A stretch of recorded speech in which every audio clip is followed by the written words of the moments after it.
Well,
hi everyone. Hi. That was a cool intro. Here we are. That was like, yeah, that was amazing.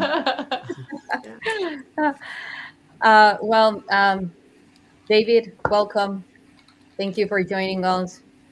As you know, guys, I will be translating. We will be talking about the Buga Sphere, all about the research. You guys, whoever is joining, ask all the questions that you feel like asking. And yes, here we are, touching upon a very important topic.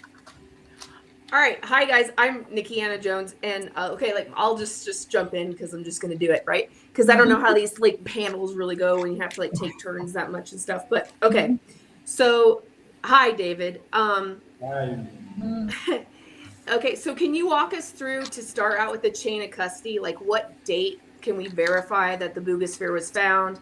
Like by whom, all the way to how did Jaime get it? And where is it housed now? Can you give us kind of like the chain of custody?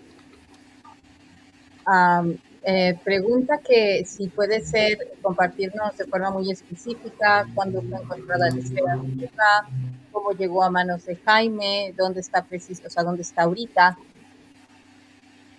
Claro que sí, con todo gusto. Antes que nada, quiero agradecerle a Nicky la invitación por estar aquí en el programa.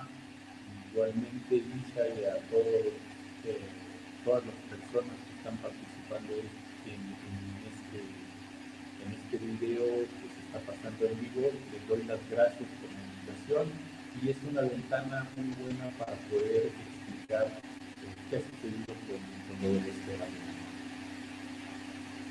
Okay, he first wants to thank all of us for hosting him. He's very happy to be here with us tonight.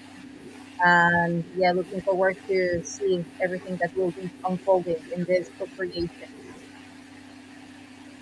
Entonces, hermanito, listo. Muy Ya, bien. Sí, la esfera de Buga fue encontrada el día 2 de marzo del año 2005 por el señor José, este personaje que vemos de playera amarilla, una gran persona. Él la recupera después de haberle tomado unos videos en donde se le observa levitando y según su narración, él piensa que chocó con unos cables porque no vio el choque de la esfera con los cables de alta tensión y es por eso que la esfera de alguna manera se desestabiliza y empieza a descender. Es como él la recupera. Oh, Issa, you're muted. Thank you. Dijiste el 2 de marzo? El 2 de marzo. Okay, so the sphere appeared in the sky on March the 2nd. And it was captured by Mr. Jose, who lives in Colombia in the city of Buga. So he's normal treasure hunter. That's what he does normally. And he was there doing his thing. So all of a sudden, he saw something out of commonality, flying in the sky. So then he started recording it, and he saw how it hit the high voltage cable, and then slowly start descending to the ground. After that, he came, grabbed it, first, like try to make it like a safety protocol, like just by touching it quickly, and nothing happened, except, well, now I will go deeper into that. ¿Qué más, hermanito? Después de que la recupera, él se da cuenta de que sufre algunas alteraciones en su organismo, le da vómito, tiene constantemente náuseas, dolor de cabeza, inclusive llega a perder temporalmente las huellas de sus dedos. Y decide ir al médico. Cuando ya se atiende, pues él ya, como sabe a lo que se expuso, decide entregarle la esfera a David Vélez, que es, David Vélez tiene una compañía en donde fabrica elementos que sirven para detectar metales. Entonces David Vélez le hace algunos estudios, pero se da cuenta que pues, no tiene los elementos necesarios como para poder estudiar la esfera. Él, por otro lado, tiene presión del público porque se le ocurrió publicar en redes sociales respecto a la esfera, y lo llegan a presionar de tal manera que lo obligan, prácticamente lo quieren obligar a que entregue la esfera a unas personas que según dicen ser los dueños, pero en realidad le querían quitar la esfera. Es por eso que decide hablarle a Jaime Maussan y ofrecerle que venga a ver la esfera. Todavía no se la iba a entregar, pero invita a Jaime para que vaya a verla, y es cuando Jaime llega con David Vélez, y entonces decide entregársela para que lo estudie. Okay, gracias. So what happened next is that he did have some symptoms after touching the sphere, after carrying it home to his home. He was feeling nauseous. His stomach was feeling really off, and he even, his fingerprints apparently had some, like if they had been erased, but not for long. It was just for a while. Como por cuánto tiempo se le borraron las Hey, huellas? babe, let me do a mic check. How's everyone hearing the audio right now? I'm getting a little background fuzziness. I think if you mute David while he's not talking, I think the static is coming from him. Exactly. Wait, Hermanito, ¿puedes poner en mute tantito or do you have a mic that's closer? tu audio en lo que no hablas? Porque se escucha un poco de interferencia. Sí. Yeah, that helped. Yeah. That works. Yeah. Y si tienes audífonos y te los puedes poner, eso va a prevenir que se escuche la interferencia. Pero si no, no pasa nada. Okay. Okay, so I'm just going to move ahead. So then, like he had a lot of move forward. He just had a few symptoms. So then he took the sphere to David Perez, also native of the Buga city in Colombia, and so that he could do some research on the sphere. Nevertheless, the equipment that David Perez had there was very limited. So he acknowledged that among all the pressure that he was having from the media, because the videos and the photos came out, so then they would call him nonstop, and he would even have calls from a group, a very specific group that would claim that they were the owners of the sphere, that they had reversed engineered it, you know? And so then he said, it's going to be safer elsewhere. So then he called in Jaime. Jaime came, well, went to Colombia.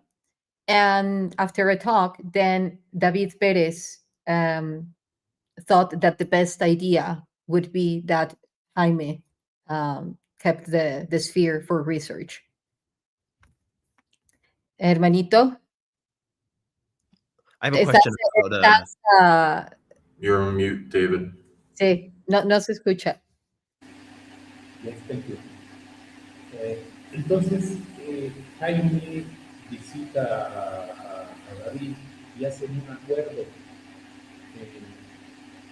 Quedan con la intención de que se hagan los estudios necesarios, pero con la condición de que esos estudios en todo momento sean expuestos al público. Fue la única condición que le puso David Vélez a Jaime para que le entregara la esfera.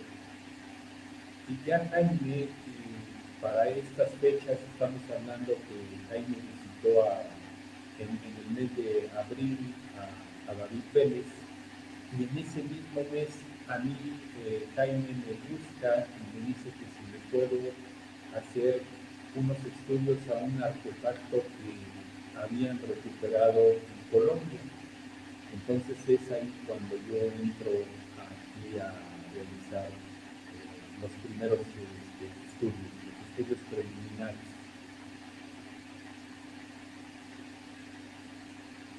You're on mute. ¿Puedes volver a poner tu micrófono en silencio, hermanito? Gracias.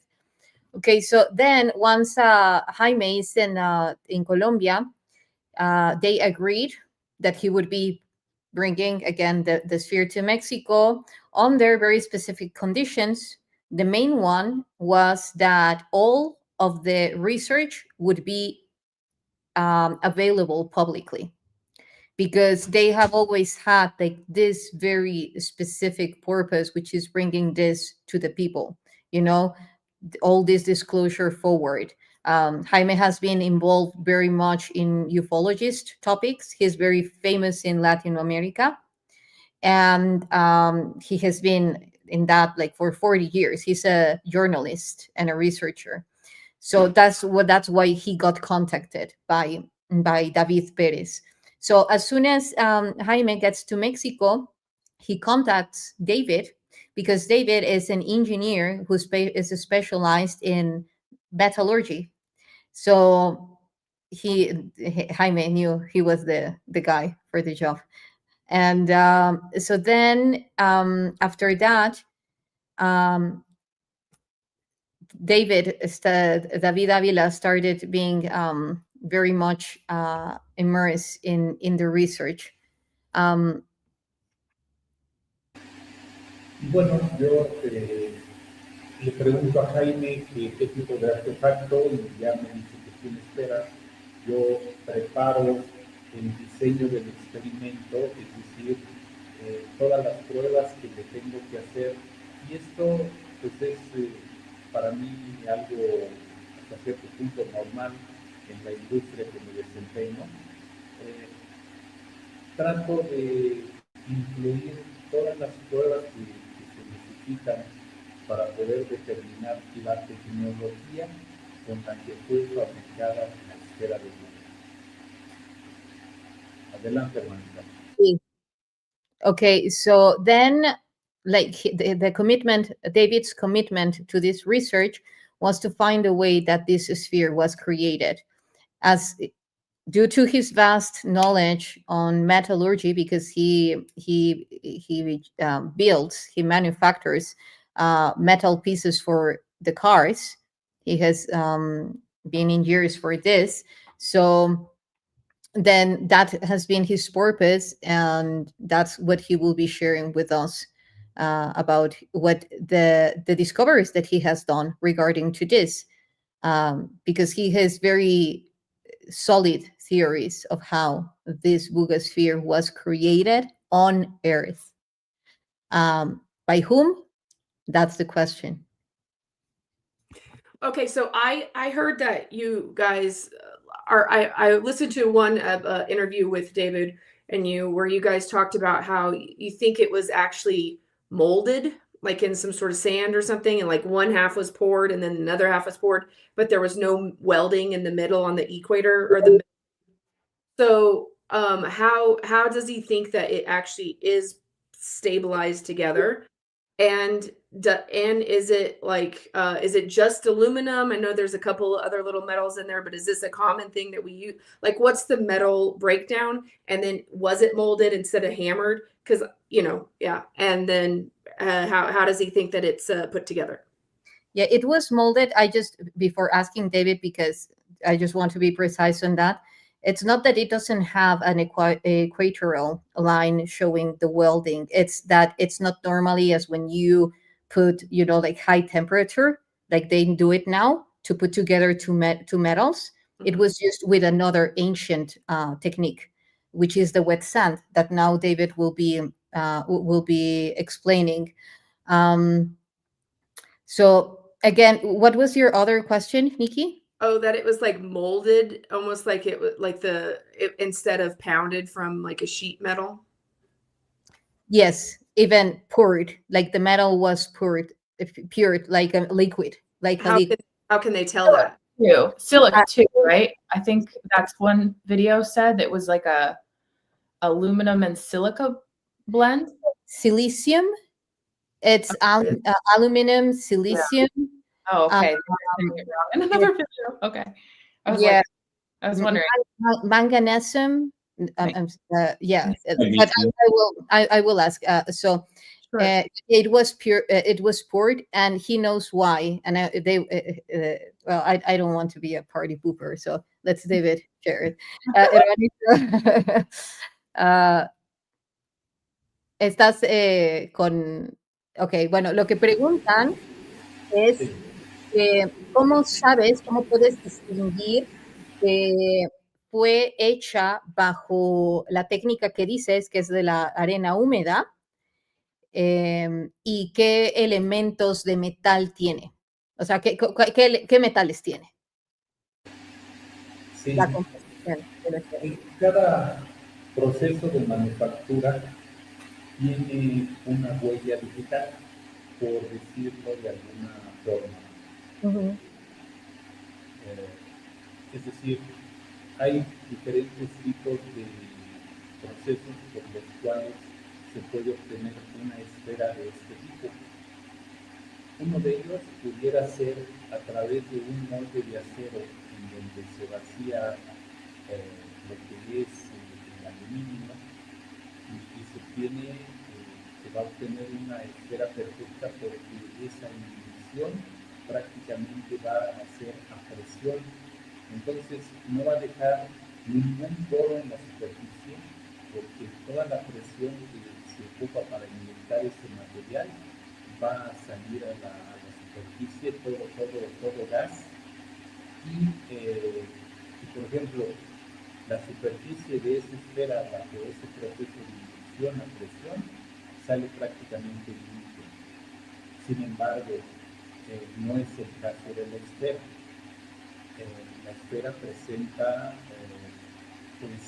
porosidad, que es polo norte, no el polo norte, sino más bien la mitad de la esfera presenta porosidad y en la otra mitad presenta una menor porosidad. Esto nada más te lo comento desde el punto de vista apariencia y esa apariencia obviamente se relaciona con estos procesos que estoy mencionando. Por ejemplo, el proceso que deja este tipo de porosidad es el proceso de fundición en arena húmeda, que no se hace por presión. No todos los gases se expulsan del material y queda esa porosidad que les comento. Pero eso nada más es un aspecto visual. Ahora, el punto importante es realizar una metalografía en la superficie del aluminio. La realizó la UNAM y en base a esa metalografía se determinó científicamente que efectivamente la esfera se había fabricado por un proceso de fundición en arena húmeda en etapas. Okay.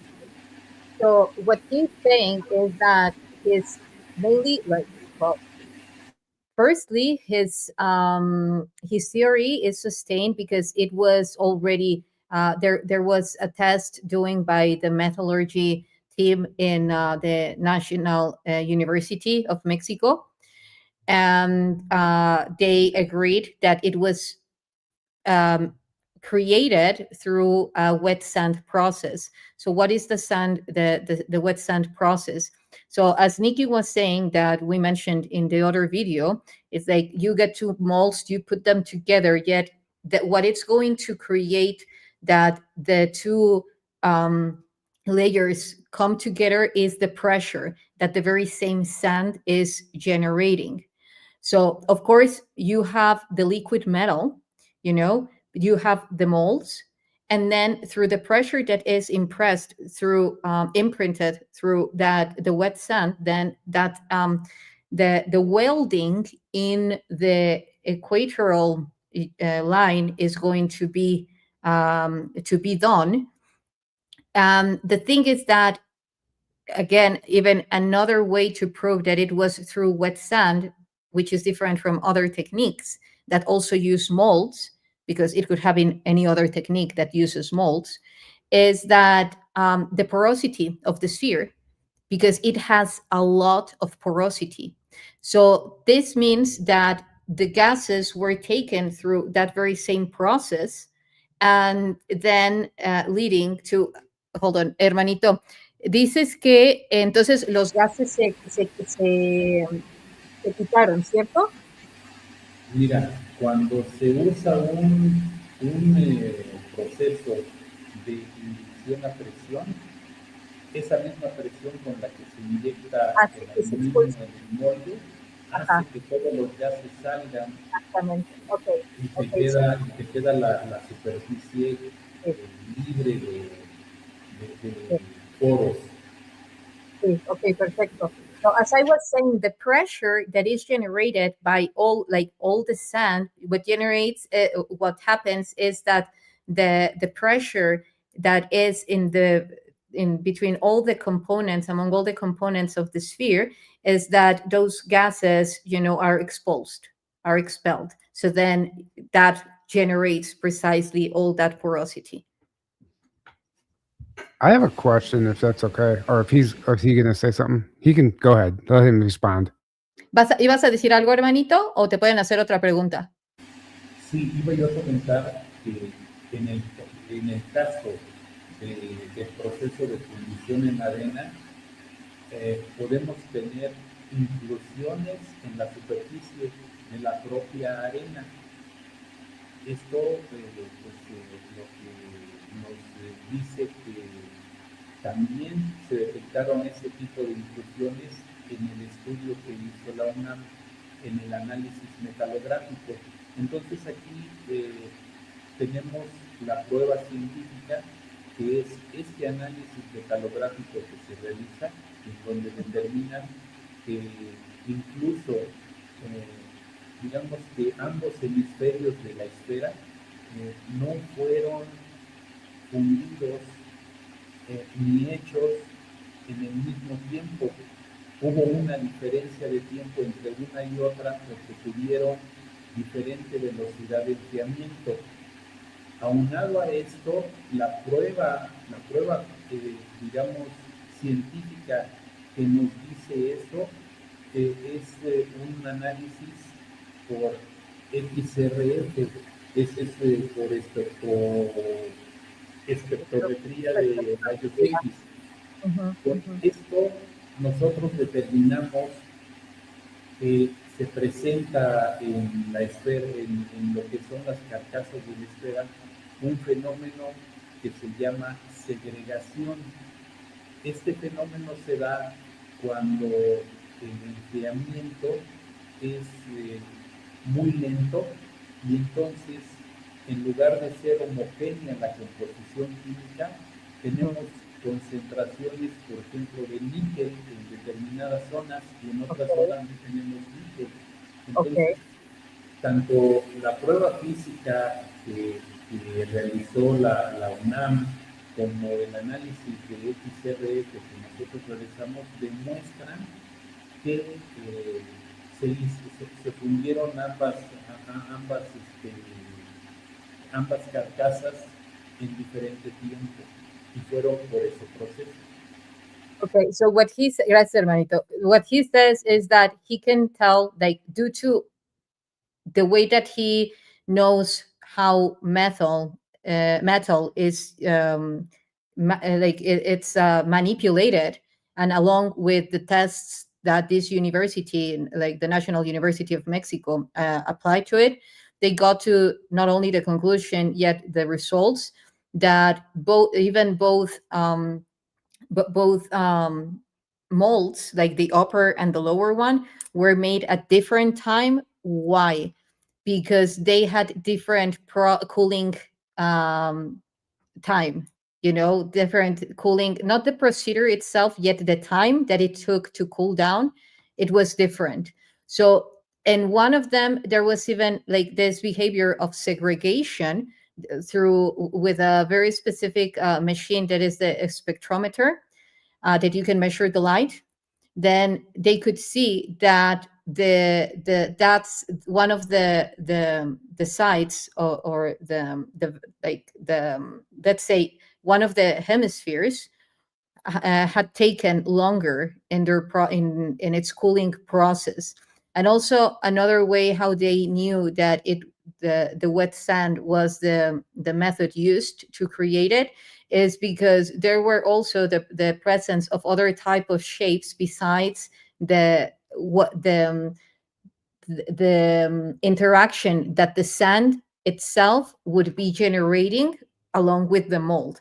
There were different, there was a different, it was again not only the porosity, yet was the presence of other particles like the sand itself has. When you bring just a bunch of sand, it will have other type of things. So that's another thing. And just that guys, because I saw that someone said that wet sand process sounds really interesting. Yes, it is. And I know some fire goddess why you felt interested by it, because it's an Egyptian one. They used it in ancient Egypt.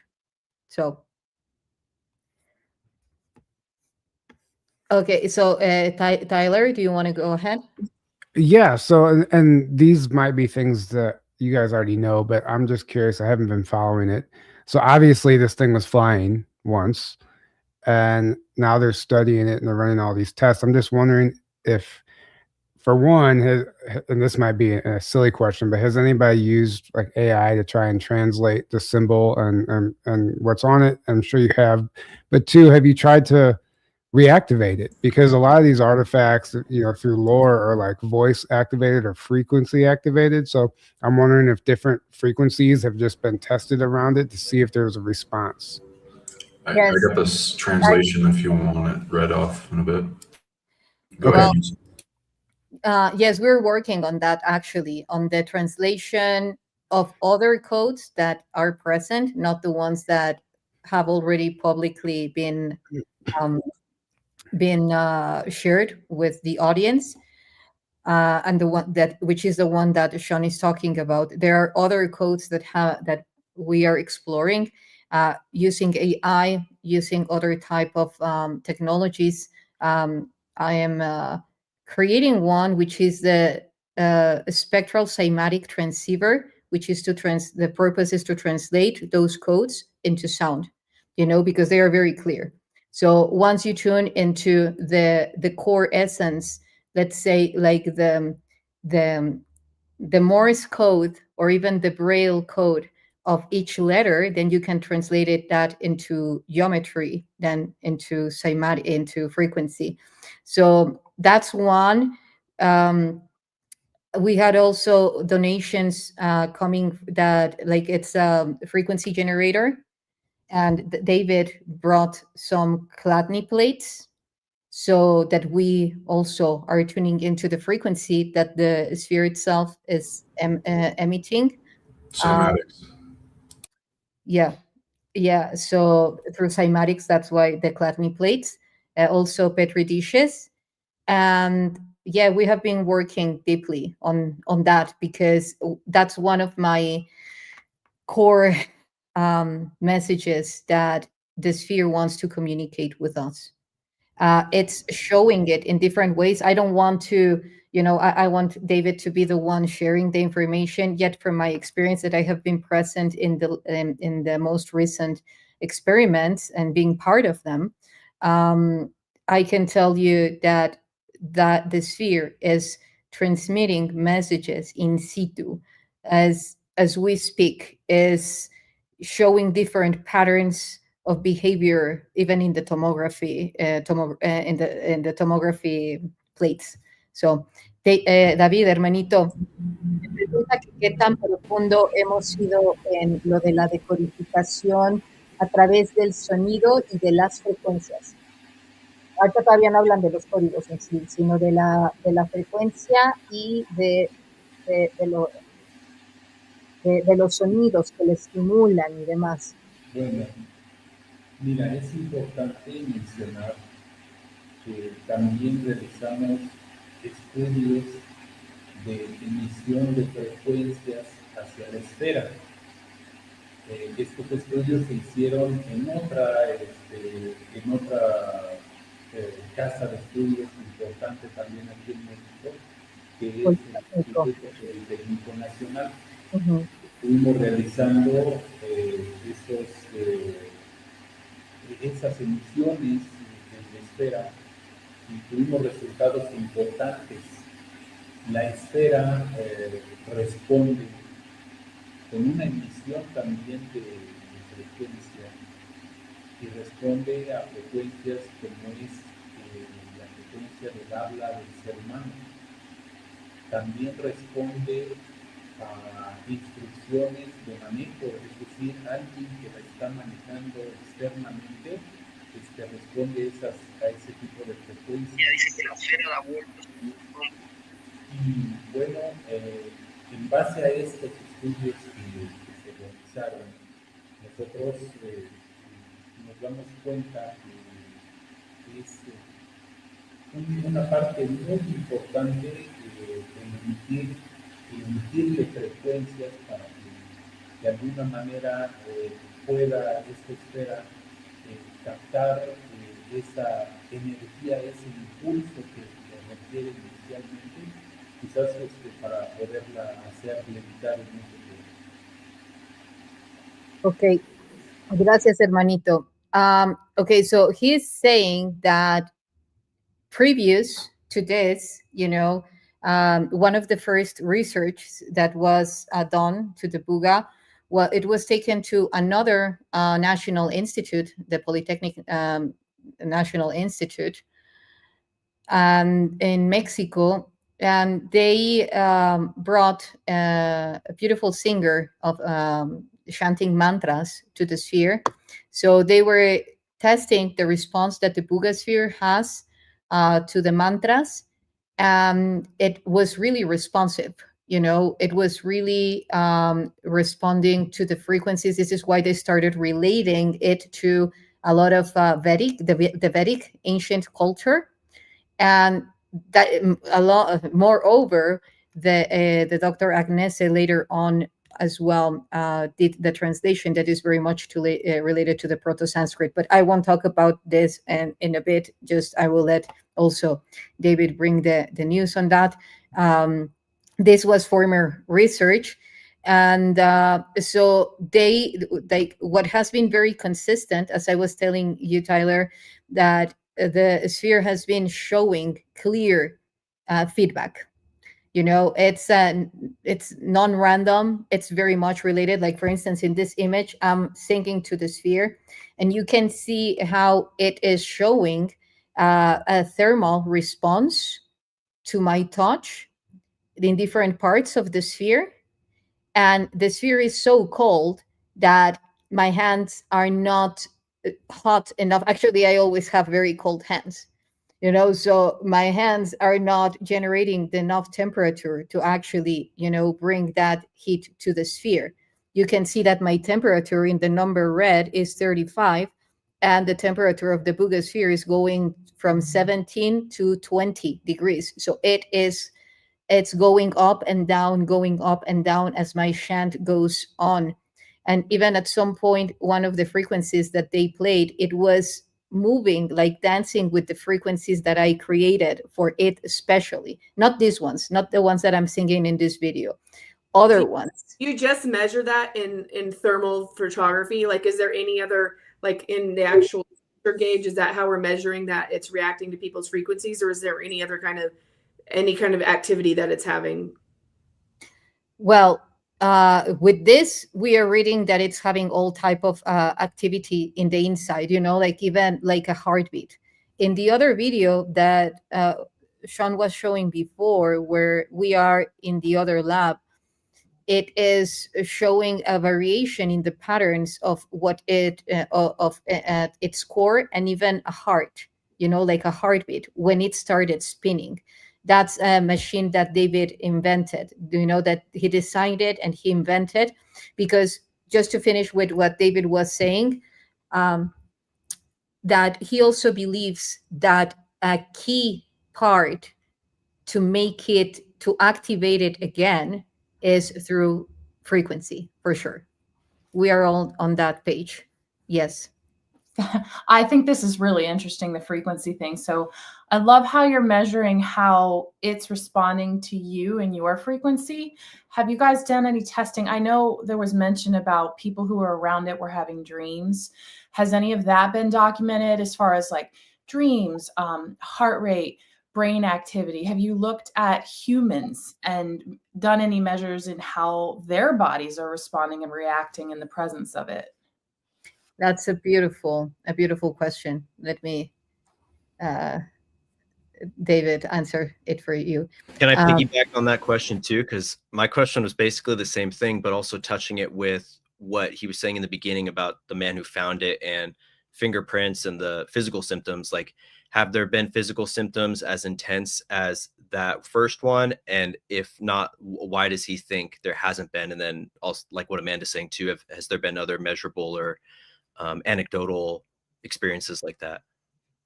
Yeah, sure. I will ask him. And just that, you know, guys, it, because, well, there is a constant measurement in the radiation that the sphere emit to verify that there is no radiation that could cause harm or injuries to anyone. So, and the guy that found it is now alive and happy and received many upgrades.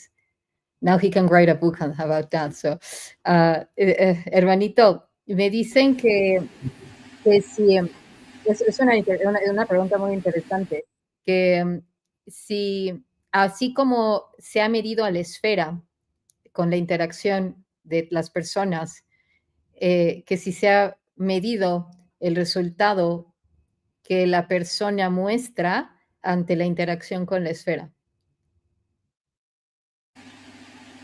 Sí hemos tenido la experiencia de que en un momento dado la presencia de una persona bloquea hasta cierto sentido la comunicación con nosotros. Sí ha pasado y nos hemos dado cuenta. No tengo idea de qué hablas. Okay, that was a local joke, guys. But he's saying, I will go deeper into your question, Amanda, because he just said that there has been like in a specific way that someone's energy is blocking or limiting or influencing drastically the interaction that the sphere has with us. Like, for instance, if it perceives an anger field, you will put frequencies to it and it will start showing to you peaks, you know? And if you're in a place of full bliss, it will, you know, start dancing. And yeah, it's impressive. It's impressive. Whether if it's local or non-local, What do you mean by dancing? What do you mean by dancing? Like, for instance, when they played my frequencies, instead of doing waves like this, the waves were doing this. I had never seen waves like that, not in my experience, you know, but they were going like this, like, and in the very same rhythm of my chant. So, pero hermanito, lo que me preguntan es, por ejemplo, si teniendo la esfera enfrente, y se le han puesto los electrodos a una persona mientras medita con ella para ver lo que sucede. No, eso no lo hemos hecho, solamente nos hemos dado cuenta, por ejemplo, cuando estamos midiendo la emisión de frecuencia de la esfera, que está respondiendo, en este caso, a un mantra específico,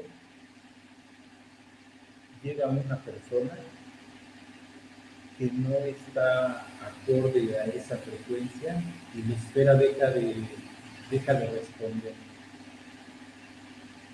Y esto lo probamos varias veces, no fue nada más una vez, sino que se ha repetido el fenómeno, por así decirlo. Pero no hemos conectado a nadie con electrodos hacia la esfera. Y se encontró que después de haber...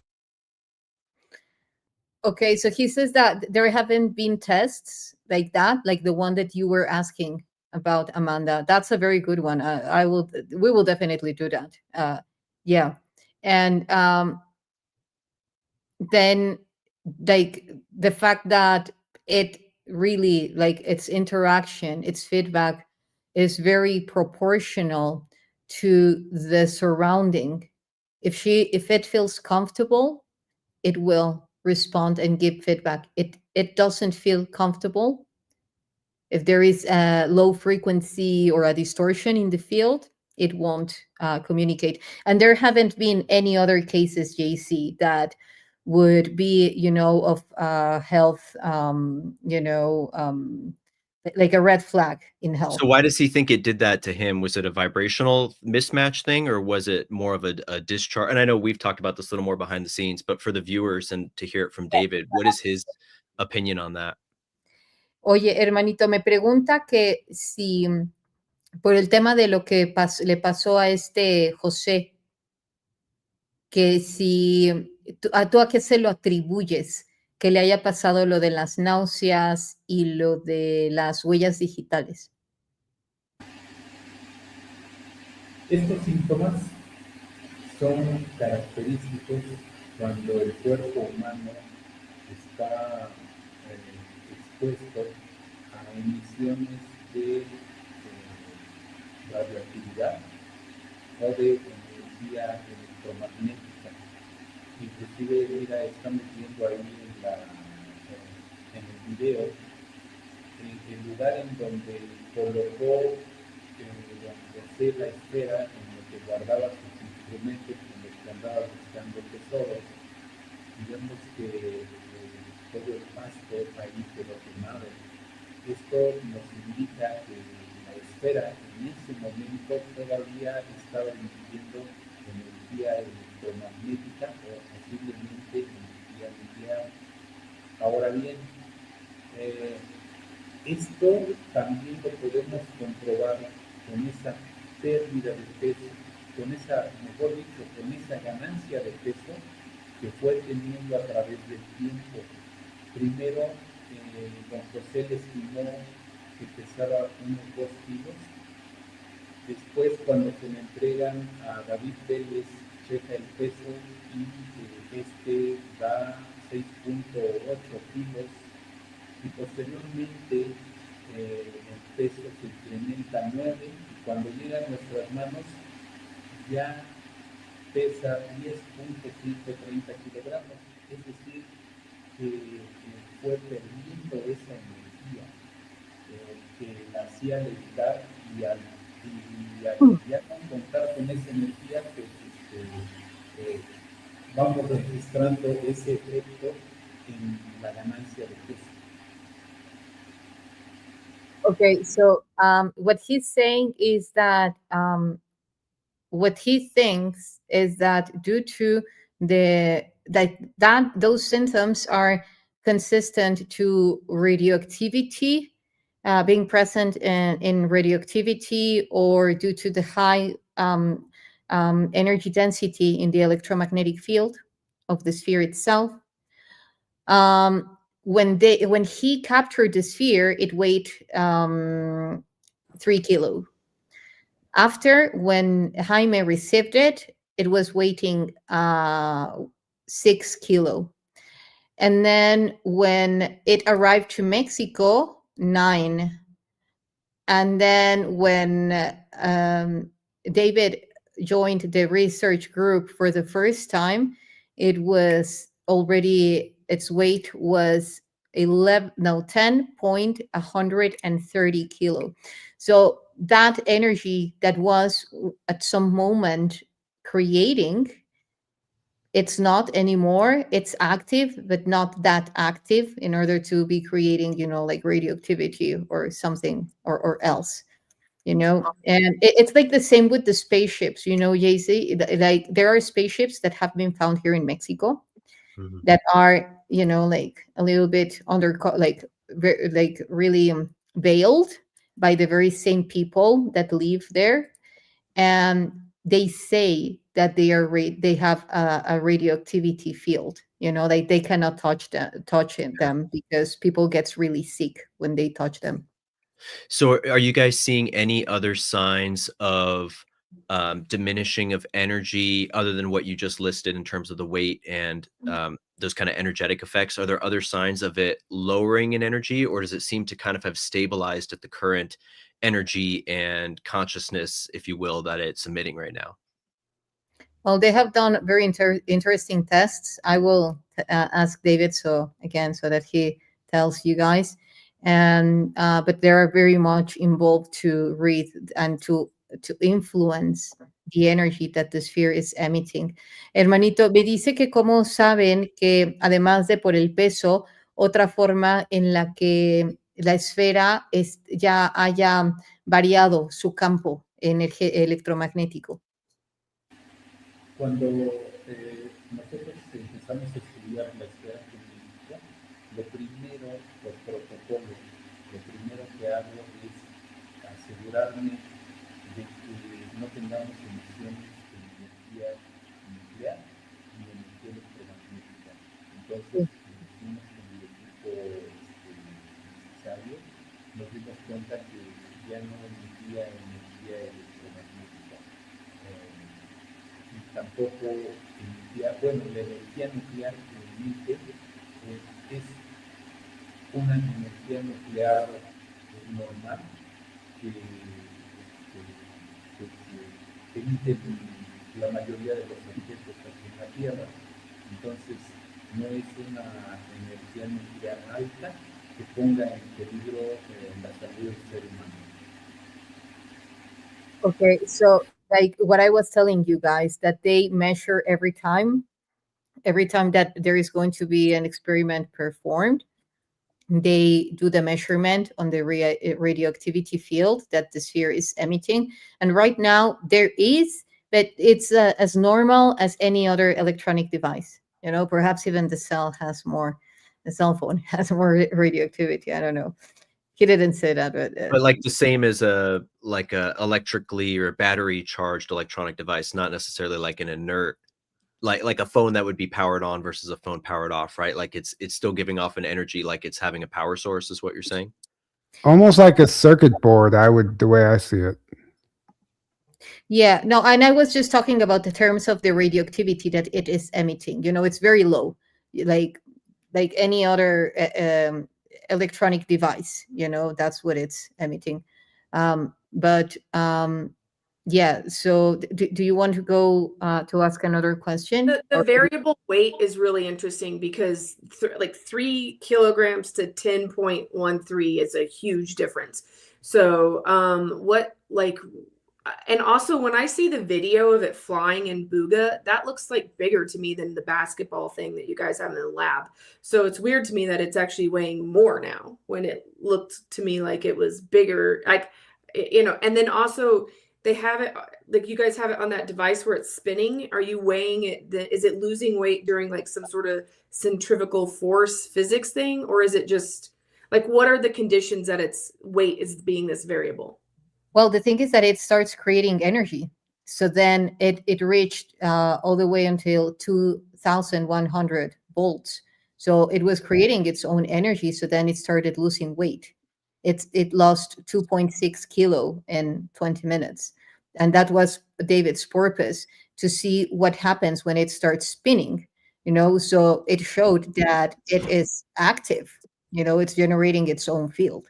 And the device was created like with the very specific purpose that as soon as it starts losing weight, it will stop. Like the spin, the machine itself would stop to create to start again. Like another measurement of its behavior. Hermanito, me dice que se le hace muy interesante lo del peso, que bueno, o sea, ¿a ti cómo te vino la idea de crear esta máquina y cómo el hecho de estar girando la puede hacer perder peso? Ya le mencioné un poco de lo de crear su propia energía, pero bueno, ahí vas tú. Qué interesante pregunta, Miki. Es una pregunta muy importante, sobre todo porque, mira, al tener pues prácticamente todos esos estudios que hemos realizado a la esfera, incluso una tomografía preliminar que realizamos, en ella se pudo observar adentro del interior de la esfera que tenemos 3 diferentes materiales. ¿Por qué asumimos que son 3 diferentes materiales? Porque hay 3 diferentes velocidades, una mayor, otra menor y otra intermedia. De tal manera que conociendo la parte fundamental de cómo se genera la energía, conociendo también los límites que tenemos por esa fibra óptica, límites en cuanto a temperatura, esa fibra óptica que se encuentra en el ecuador de la esfera, en los puntos negros, que la resina que contiene la fibra se descompone y se degrada a los 72.6 grados centígrados. Esa es la razón por la cual la esfera también no tiene soldadura. Entonces, ¿No tiene que, perdón? Soldadura. Ok. En ambas carcasas. Entonces, nosotros lo que conocemos actualmente son, digamos, aleaciones de metales en frío y que se preparan a base de polvos con su reactivo y después reacciona ese material y forma unas estructuras. Entonces, yo teoricé que esas estructuras estaban formadas de aluminio con titanio. Esta formación de esos metamateriales en el interior no generan más allá de 50 grados centígrados. Esto es congruente con la no presencia de soldadura en el Ecuador. Y bueno, pues esto me dio a pensar que estos metamateriales en su interior, al momento de que tienen contracción y expansión, están generando una diferencia de potencial y eso nos genera energía. Esa diferencia de potencial es una corriente eléctrica, nos genera energía. Entonces, pensando en esta teoría y en las pruebas, basada en las pruebas físicas que se hicieron tanto de resonancia, de metalografía, de composición química del aluminio, llegamos a pensar que girando la esfera podemos de alguna forma estimularla energéticamente para que ese movimiento en su interior se empezara a dar. También, no nada más es la única forma, también a través de una emisión de frecuencias, como ya los tiempos independientes, realizarlo en conjunto para tratar de que la esfera tenga todos los medios de energía, inclusive también hacerle llegar pulsos electromagnéticos. Esto es de lo que habla David, tu tocayo David. Sí, entonces ponerle pulsos electromagnéticos para también estimularla. Hicimos incidir también luz ultravioleta en la zona donde viene el chip y donde aparecen la fibra óptica. Y esto todo es con la intención de estimularla energéticamente para poder hacer que ella empiece a generar su propia energía. Y entonces comenzamos por este equipo que fue diseñado en base a todo este conocimiento que teníamos de las pruebas que le realizamos. Okay, so he's saying that like the way that he came up with the design of this machine was throughout all the tests that have been done to the Buga Sphere.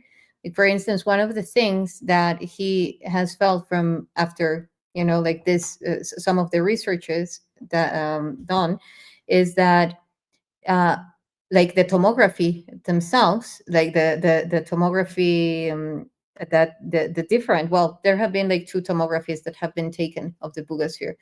So in the first one, which was the famous one, the one that has like the shape of what was related to the Tesla Tower, we could see that it has 3 different densities due to the different color that the image is showing. And here we have it. Through those 3 different densities, then he was tuning into, like how can that interact, because also another thing that due to another test that has been done to the Buga Sphere is that they have seen that in the fiber optic, the resin that serves as a type of even a glue cannot be higher in temperature than 7.7. No, hermanito, ¿cuántos grados dijiste que no puede estar a más de cuántos grados el pegamento? No te escucho. A más de 72.6 grados. Oh, yeah, I was again there. So no more than 72.8 Celsius. So like as soon as it goes, like the temperature of the space could go higher, then the sphere starts to create a counter acting behavior that starts to cool itself, so then that, along with what materials could have been used in the interior that can respond actually to that spin, he was tuning into the type of metamaterials, like for instance, when you put aluminum and titanium together, that they have very low temperature that is very much connected to the fact that the sphere itself needs to be preserved in low temperature. You know, like it has its own mechanism of preserving itself in low temperature. It doesn't show that behavior anymore, I must say. That was at the very beginning, where also where still its energy, its electromagnetic field was more active. Right now, if you pour water on it, you won't have the same response. And then he was saying that, for instance, you know, like that combination of those two metals could very much be preserving the coolness in the temperature in the sphere. So when you get all that all like very specific components together, and then you make them spin, as in the case of this machine with the Buga Sphere, then you will start generating energy. You know, it's the way that they interact with one another. Hermanito, ¿me podrías volver a decir, por favor, la parte de la producción de energía? ¿Cómo sentiste que estaría produciendo energía a través del spin? Sí, teorizando en esos tres diferentes materiales, metamateriales que hay en el interior, sabemos que si tenemos una contracción y una expansión en esos tres materiales, nos va a generar una diferencia de potencial. Y esa diferencia de potencial es energía. Y uno de estos materiales funciona como generador de energía, otro funciona como regulador de energía y el tercero como un acumulador. Entonces, sabemos que la esfera es un objeto hasta cierto punto independiente, porque no vemos la manera de que pueda levitar, pueda perder peso sin generar energía. Forzosamente requiere energía para poder volar o para poder levitar. Como el ser humano. Sí. Yeah, I was saying, because I remember someone once asked me, it's related to what David was saying now, why did I think that the Buga Sphere had lost weight, gained weight? And I was saying, it's like a human; it needs to generate energy in order to be at its, you know, perfect shape. And now David was just saying that, you know, like something needs to generate energy, you know, like to be losing weight. Of course, it's more complex than that, but, you know, speaking of reverse engineering, everything like a reflection of our biology. But anyway, so what he was saying is that those three densities that are shown in that tomography scan is that each one, like what David and I couldn't agree more, is that one of those densities is the generator of energy. The other one is the one that is containing the energy, and the other one is regulating the energy. So in between them, they are interacting with one another, and therefore creating the two different forces that, once they are stimulated, they create a different the difference of potential, or the potential difference that creates energy. I have a question before I have to leave really quick. And sorry if I interrupted somebody. You know how you hook up electrodes to a plant, to a speaker, and it sings? Have you tried to see if this speaks to you in that way? We got one, and we're gonna do it. I brought one with it. Oh, so you are trying that? Okay. Yeah, we haven't tried it yet. We haven't tried it yet. We were adjusting the Chladni plates because they were too thick, you know. So if the emission is not strong enough, if the plates are too thick, then it won't be generating any cymatics. So, well, that for the frequency generator. And for the electrodes that you said, yes, we plugged it. Well, actually, I didn't, but Tom Ebeling, who was also present in the recent tests, put the electrodes in a very specific way with an amplifier, it's a speaker, and then it was a lot of putting to the Buga Sphere frequencies and see, like how it would be, the frequencies that it would be generating. But we'll upload the song when we get it recorded for you. I was going to say Buga Sphere is going to have the biggest smash hit of 2026. Yeah, with that plant song. Yeah. Well, so I'm sorry. So looking at the age of it, I was researching, checking past precessional cycles, and like the esoteric traditions talk about different densities that happen during parts of the precessional cycles. And I think that this must be a transdensity, transdimensional, capable of changing density device to adjust to it. And I don't think it's anything that our current physics explains, but the changing weight intuitively to me says it's recalibrating and adjusting, maybe resetting, and that's why maybe it's stabilized, because maybe it was found like just as it arrived in this density, and it's adjusting itself, and it has an awareness. It might even just be a high level of machine learning, but it's definitely responding and adjusting. So to me, like, we're talking about how there are other things out there that we just can't see, and it makes sense to me that this weight changing means that it's built into it to be able to cohere to this density. Yeah, that makes a lot of sense, Frank. Thank you for saying that, because of course, if the frequency is lower here and slower, then it's adapting, because it has also shown properties of cloaking itself, which is a form of adaptation to different frequencies coming at it. So let me tell David. Me dice, estaba diciendo Frank, bueno, y también algo que preguntó Tyler, es que si habíamos usado los electrodos para medir la frecuencia de las plantas, y le dije que es de los aparatos que llevé para medir y que ya estuvimos como experimentando con esos.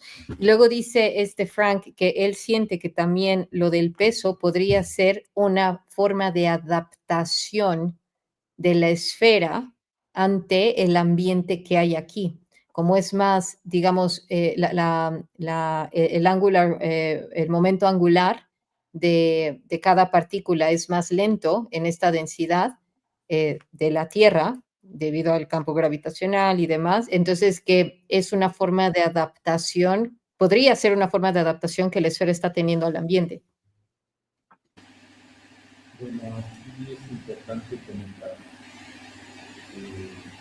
De acuerdo a todos los análisis que hemos realizado en la esfera, apuntan a que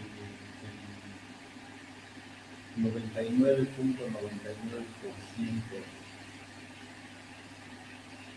de probabilidad es de que esta esfera se haya fabricado,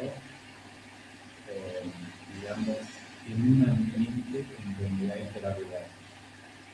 Y un ambiente donde hay gravedad en la Tierra, pero también puede haber gravedad en otro planeta. No lo digo.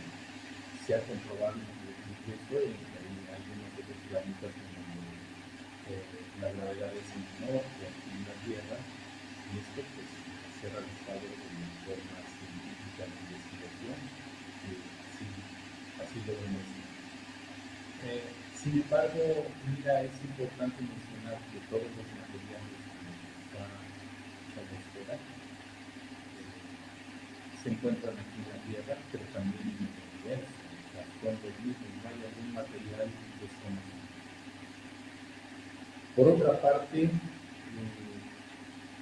ya se comprobó científicamente que esfera fue fabricada por el proceso de fundición en arena única en etapas. Y es un proceso que requiere, este La proceso verdad. requiere gravedad. Si no, no pudiéramos realizar el vaciado del aluminio. La densidad de lo que hay en el interior de la esfera son metamateriales porosos, y esto lo comprobamos también al digitalizar la esfera, sacar el volumen y de ahí poder calcular la densidad. La densidad de esta esfera, si nosotros tuviéramos puro aluminio, su peso sería de 32 kilos. Y la esfera como está ahorita pesa 10.13 kilos. Esto quiere decir que efectivamente en el interior de la esfera tenemos esos metamateriales. Y bueno, pues mira, todo pudiera ser, porque ahorita lo que está ahí adentro, pues estamos teorizando. Y es muy posible que también lo que comenta Frank, pues pueda ser posible. No podemos descartar ninguna teoría hasta este momento.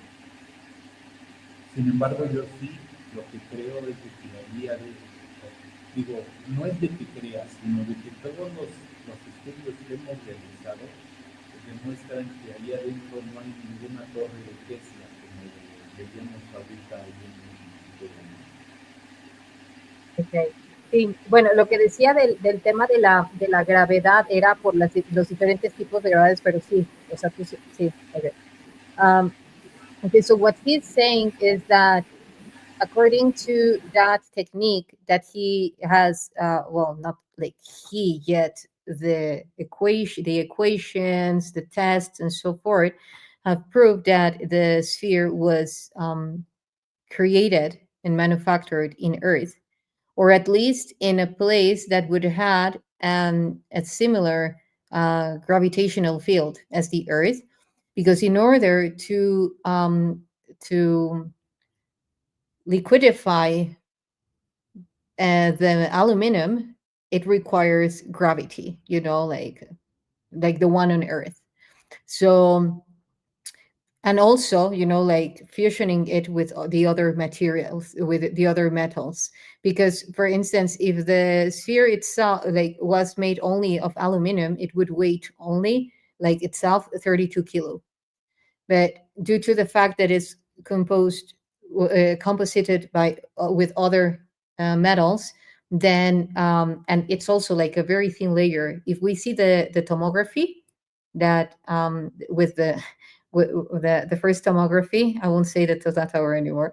It's just, because some people was assuming that it had a Tesla Tower inside, but no, there is. Even we have been speaking, and David agrees very much on this, that we could be talking about gases inside of the sphere, along with, others, because we have three densities again. So there are three different type of metamaterials. Perhaps one of them could be a type of plasma, and another one, other types of materials. So yeah, he was saying that. You were asking about the cloaking. David did a 3D scan, a very good quality one, and the scanner reads everything except for the area with the code, with the chip code. When he reaches that region, it overlaps the image. It's like if it was duplicating the image, and then the sensors that you put around the 3D scan, they don't match, and they need to match. So what David was saying is that happens, that could be, this could be one of the reasons, that as soon as the Buga Sphere, which, let's say, perhaps the main interface of the whole circuitry is in that region, starts to perceive a very specific frequency, then it starts to generate that very same frequency to cancel it out, you know? And then it's resulting into a cloaking system. Les estaba contando de lo del scan de 3D, hermanito, y de cómo se cancela, de cómo cancela la... Dime, sí, ¿verdad? Genera el efecto de invisibilidad para el equipo. Exacto, sí. Es lo que les estaba comentando, porque están muy interesados también en eso. ¿Hay algo más que quieras decir con respecto a eso? Ya les expliqué lo del escáner, que como tomando la zona superior estaba, no empalmaba bien la imagen, los puntos estaban difusos justo en el área superior. Sí, Entonces, todos los grabados no salen en el escáner. Y si llegan a salir de una manera tenue, se traslapan, es decir, hay una frecuencia que está emitiendo la esfera que interfiere con la frecuencia del equipo y esto hace que pierda su posición, porque para esto ocupamos unos targets que son unas referencias físicas precisamente para que el escáner no se pierda ni identifique cada espacio de la esfera. Sin embargo, estamos 100% seguros que la emisión de esa frecuencia de la esfera es igual a la del equipo y provoca el efecto de invisibilidad. okay, so yeah, he was saying, you know, like what I explained to you guys, like how the frequencies that are being emitted by the scanner, it's actually being emitted by the Buga Sphere itself, you know, as a counter response to clock itself. There was something that someone was saying. Oh, yeah, no, it's me. Oye, hermanito, oye, hermanito, una pregunta. ¿Las huellas del Señor todavía están quemadas? O sea, bueno, ¿todavía están desaparecidas o ya le volvieron o cómo fue? No, la recuperó por ahí en los 3 días. Él se dio cuenta porque quería marcar por teléfono y pensó que su teléfono se le había descompuesto. Okay. Entonces agarró otro teléfono y fue lo mismo. Y después se dio a las manos y vio que no tenía las huellas digitales y las recuperó como al tercer día. Ok, pero no sintió él algo como que se le hubiera quemado. No, él no sintió quemadura ni nada, sino simplemente él quería marcar por teléfono y obviamente su huella para abrir el teléfono pues no la tenía. Okay, so I was just asking this on behalf of JC because I think you asked that last time when we were, you know, like when we had our gathering about the fingerprints, right? And the thing is that because I have seen right now even the video, you know, like it burned his fingerprints. No, like they just went missing for 3 days, and then they came. He got them back. So perhaps it was of, you know, like due to the electromagnetic field, like the high electromagnetic field, you know, the sphere was reacting in a very specific form regarding to cold. So I don't know, you know, it's like, but they weren't bored. It didn't hurt.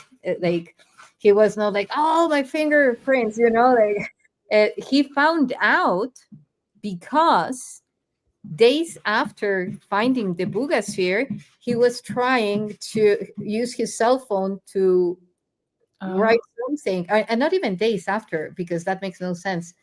You His know? fingerprint wasn't working on the cell phone, like to Yeah. open up his phone. Yeah, But I interesting. think that was immediately, because it would even be weirder if it was 3 days after, because I'm quite sure that he was using his cell phone even after, Well, that's even stranger that Yeah. it wouldn't work at first, and then they came back and it was all normal again. What about the magnet thickness? Like, because apparently that's been variable. But what does that even mean? Like, I mean, because aluminum is a non-ferrous metal, so are there magnets inside of this? Like, how is that working? And I'm sorry, I'm just going to jump before, because it even doesn't even have to do with the fingerprints forcefully, because it's not about the fingerprint itself. It's about the energetic field that the screen is feeling. The heat in your hands, isn't That- that what makes your smartphone sense that you push it, right? Exactly.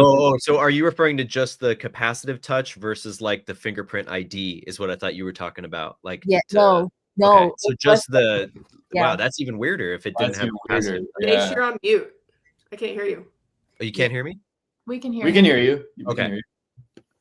Oh, that's weird that Nikki can't hear me. But anyways, it seems like there might be some audio issues. Frank was saying his audio wasn't working right either. Oh, he's there. I was saying, where did he go? Yeah, my Yeah, I had to like- go out and come back, and it came back on. I There we did go. something earlier too. Yeah, and I had to switch it back. I just wanted to ask a quick question. You were talking about, you mentioned that the fusing was similar to something like from Egypt, and I was wondering if you were referring to King Tut's mask, because I've been down a rabbit hole on how that when they did scans on it, the way it was fused, and it's something that is not explainable by the mainstream narrative of archaeology. Is that what you were talking about? Is that these metals, these two halves, were put together similar to that technology? Oh, well, let me get back to you. David, me pregunta Frank que si el método egipcio, o sea, de arena Okay, I'm not húmeda, hearing anybody again. bueno, de la arena húmeda tiene que ver con, por ejemplo, cómo se pudo haber fabricado la máscara del rey Tutankamón, o Tutankamón, más conocido. Mira, a esa máscara le han hecho pruebas y han determinado fotografías que realizaron, placas de rayos X, que está hecha en 2 partes. ¿Sí? Entonces, y es muy posible porque precisamente lo que nosotros teníamos en registro como humanidad era de que este proceso de fundición en la arena lo usaron los egipcios. Estamos hablando de hace 5.000 años. Entonces, sí pudo haber, mira, yo he visto la máscara, pero obviamente no la he visto a detalle como para poder afirmar de visto a distancia, y no alcanzo a ver yo porosidad ahí en la máscara. Exacto, es lo que te iba a decir, la porosidad. Entonces yo te podría decir que esta máscara se pudo haber fabricado con otro tipo de proceso. Ahí yo mira, hay varios procesos y cada uno de ellos yo te diría los extremos. Uno es la fundición en arena húmeda, que es el que te deja una mayor porosidad, te deja cavernas incluso en ciertas zonas. Y el más, digamos, el más perfecto es la inducción a presión en moldes de acero. Pero entre esos dos hay una variedad de procesos que también algunos son fabricados con arena, con resinas, pero te forman cáscaras. Hay otros métodos, por ejemplo, la fundición a la cera perdida. yo creo que esa máscara muy posiblemente fue hecha con una inyección a la cera térmica, porque te da Con una inyección, que perdón, con una inyección, ¿qué? Discúlpame, no te escuché. Yo tampoco. ¿Con una inyección, qué? Con inyección a presión en moldes de acero. ¿Sí? Okay. Digamos que esa es la condición perfecta que podemos tener aquí en la Tierra.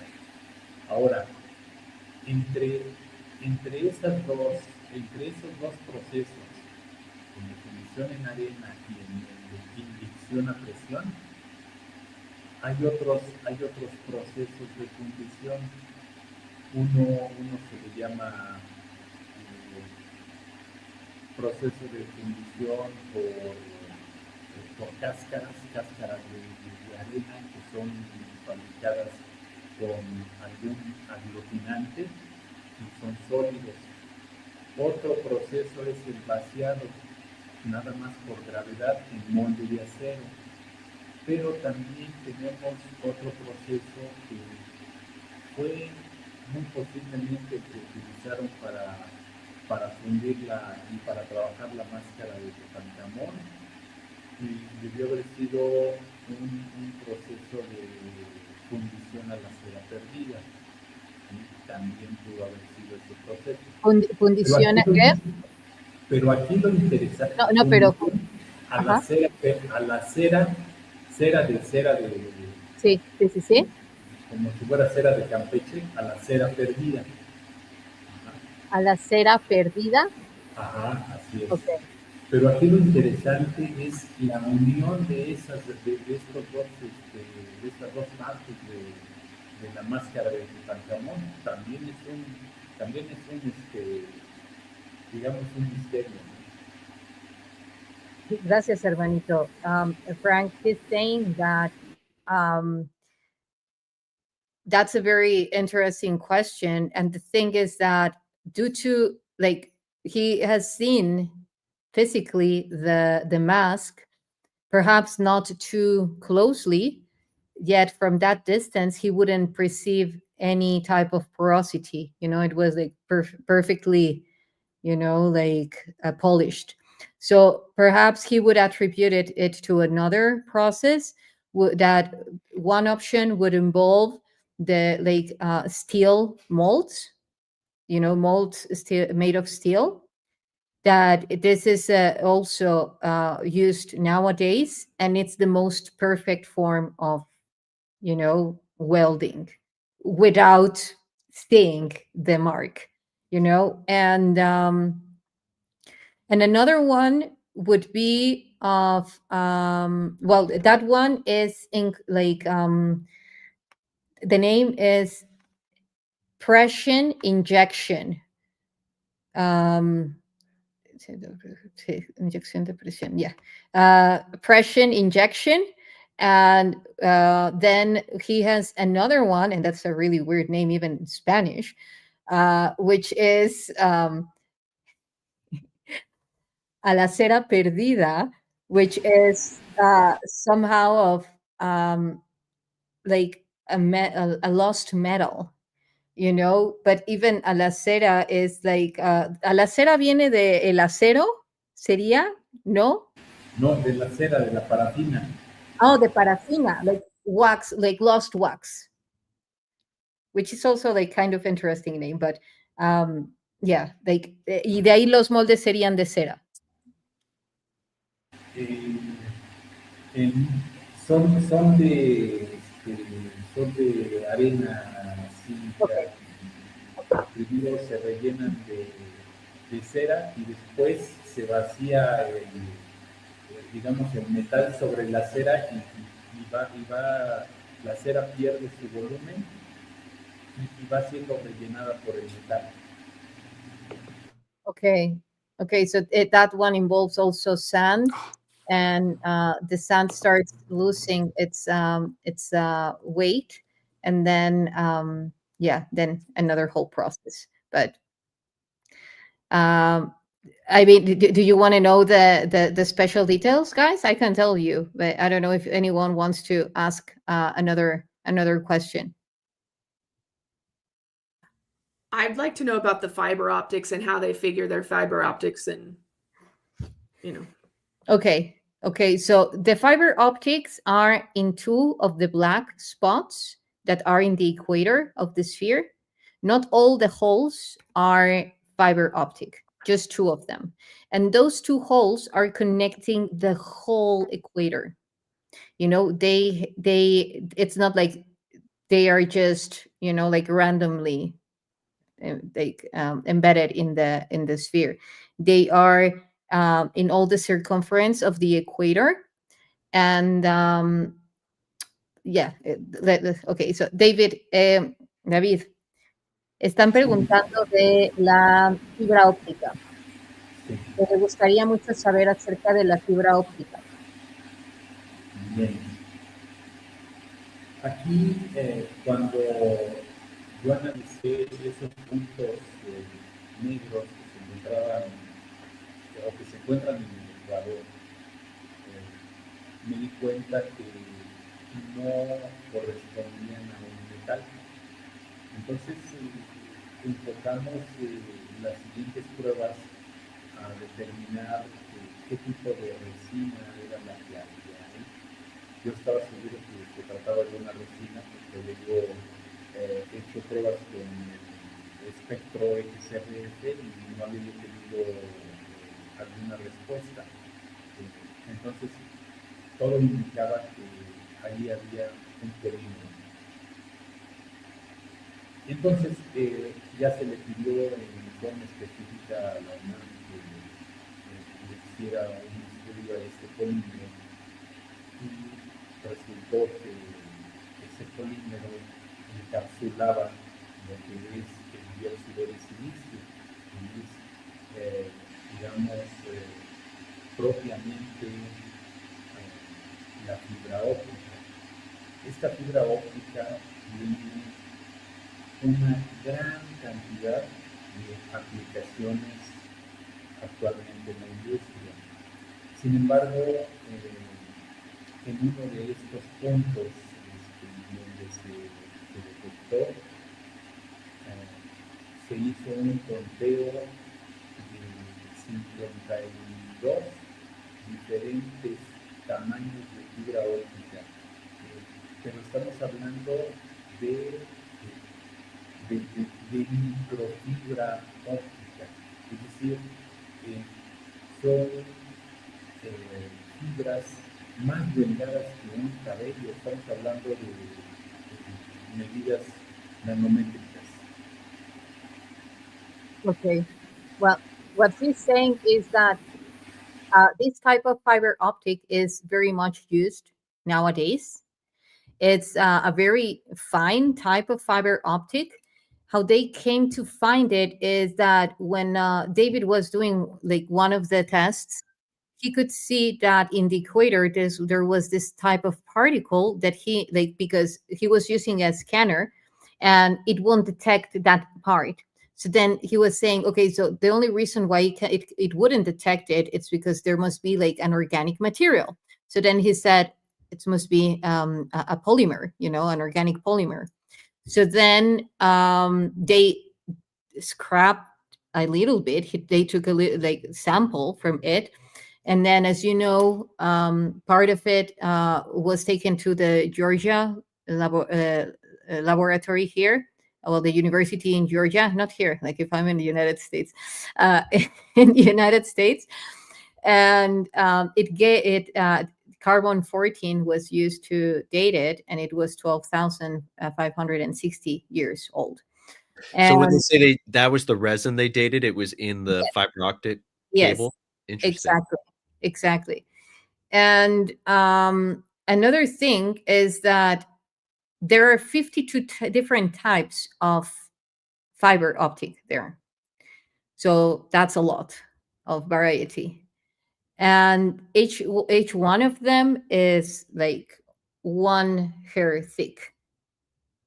So It's again technology that is being used nowadays. Nevertheless, it's very high technology. And if we're talking about a sphere, a spectral sphere that is dating so far through the carbon-14 test, being 12,560 years old, well, we're talking about technology that was, at least here in this reality, invented not that long ago. So that's something very interesting regarding to the different data that we are finding in the sphere. For instance, we have like high level technology in like in the levitation process, the levitating behavior, and then again the surface of the sphere, the upper surface, has engravings that were done like most likely handmade due to the level of inaccuracy in the engraving. It's not laser made. It has imperfections. Les estaba diciendo, hermanito, de cómo es la disciplina. Sí, mira, también es importante comentar que el hecho de que tenga fibra óptica y que en la parte superior de la esfera, es decir, en el hemisferio norte, tengamos lo que parece ser un chip electrónico, cobra mucho sentido. Cobra extremadamente sentido el hecho de encontrar la fibra ahí. Porque la fibra óptica es el medio por el cual pasan los fotones de luz, es la luz la que pasa. Así es. De tal manera que esa luz después pasa por un transceptor, que es el que la cambia de fotón a señal eléctrica. Y luego esa señal eléctrica debe ser transmitida hacia algún lugar. También nos dimos cuenta que la esfera está transmitiendo radiofrecuencias, en una radiofrecuencia muy específica. Entonces, sabemos con esto que la esfera es un artefacto que está sensando todo lo que se pueda imaginar con esa gran cantidad de, yo le llamaría, ojos que tiene la esfera. Y me refiero a los puntos en donde hay fibra óptica, porque a través de la fibra óptica pueden estar haciendo incluso análisis químico del suelo, de composición de todo lo que tenemos aquí en la Tierra, aparte de que sirve para monitorear condiciones atmosféricas, monitorear inclusive terremotos o temblores de tierra, movimientos telúricos, ¿verdad? Y bueno, tiene mucho sentido encontrar todos estos elementos, porque sabemos que del otro lado hay alguien que la controla, hay alguien que la maneja, y hay alguien que está recibiendo todas esas señales que está mandando la esfera. De tal forma que también teorizamos que hay una inteligencia artificial del otro lado que está convirtiendo todas esas señales eléctricas, pero ahora en fotones, y quizás nos están viendo en una pantalla en video, o nos están viendo en fotografía, o nos están analizando cómo está el ser humano. Te aseguro que nos tienen analizados por completo, como también la atmósfera, todo lo que tenemos aquí en el planeta Tierra. Okay, just that you know, guys, that's a Van der Graaf test. Before translating what David is saying, that what you see in the video is the Van der Graaf tower, and that is using mainly electrostatic field, showing how the sphere at this moment, was being related to, like, the Rodolfo Garrido, who's there, was saying that it was levitating through a very specific, like, through an explanation based on an electrostatic field. Nevertheless, if we take into consideration what also David was saying, when we have fiber optic, then we're talking about electromagnetic field forcefully. Why? Because the fiber optic as eyes is receiving photons and emitting photons. And then once they receive photons, it's very much consistent that it has like a quantum circuitry, perhaps quantum computing circuitry, that brings in the photons, translate them into electric signals, and then start reading the field, communicating with the field with an external force, which would be a non-localized force from what we see, from what we are connecting and interacting directly with.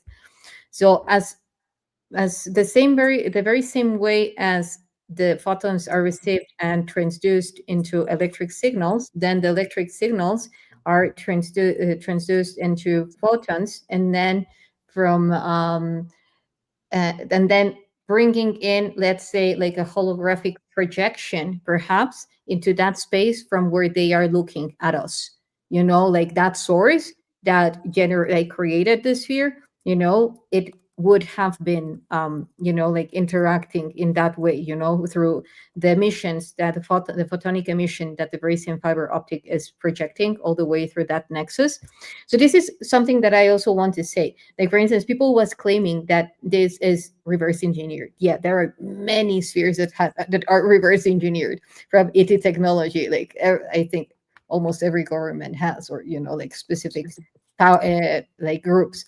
The thing is that the way, like, they would have been, it would just have been captured and deactivated. That's it. Okay, have fun, entertain yourselves with this, researching it. But the fact that it's still active, that it's giving continuous signaling, different, very elevated and eloquent messages that are in perfect synchronization to what's happening around the field. So it's not just a data that was programmed and it's automatically giving a specific algorithms of behavior. No, it's constantly responding to what is specifically around the field. And the fact that people is having visions with it, receiving messages.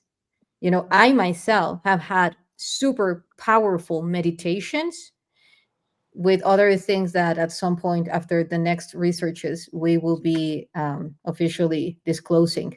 But yeah, les estaba diciendo, hermanito, que también algo muy importante es que aunque esta esfera, o sea, como dice, ¿no? Que mucha gente dice que es ingeniería inversa, o sea, que estas ya existen. Lo que les estaba diciendo es que normalmente si ese fuera el propósito, pues ya lo hubieran desactivado y ya está. Pues ¿para qué van a querer seguir teniéndola activa y que esté leyendo como si aquí estuvieran, ya sabes, investigando algo de acá de México? Pues no, o sea, me explico, y más por el lugar en el que está. Entonces la tienen activa por alguna razón que va más allá de la lógica de lo que sería que perteneciera a alguien de aquí de la Tierra y que fuera ingeniería. Sí, tienes toda la razón aquí. Yo te podría dar mi punto de vista al respecto. Lo que sí te puedo decir es que esa esfera, yo creo que no se dañó con ese posible choque eléctrico que tuvo con los cables, ¿no? Exactamente. ¿Por qué? Porque estoy viendo cómo funciona, ya comprobé que efectivamente adentro la esfera puede generar su propia energía, que aunque ha perdido peso de manera instantánea, yo pienso que esa esfera nos la dejaron deliberadamente aquí en la Tierra. No podría estar más de acuerdo, hermanito. Yeah, he's saying that he also feels, remember that you guys were asking about for the ones that were not present in our talk, but you were asking about why they think that once it hit the high voltage cable, it came down. And one of the theories that they were giving, according to classic physics, was that the electric arc that was generated in between the interaction of the Buga sphere and the high voltage cable, it created like a collapse in the Buga sphere system, and then it fall down, making it fall down.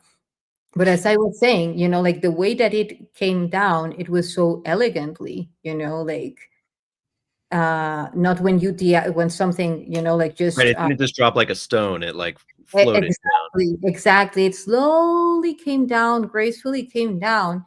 So he was saying that he also agrees that it was deactivated for us to connect with it. It Yeah. was given to us.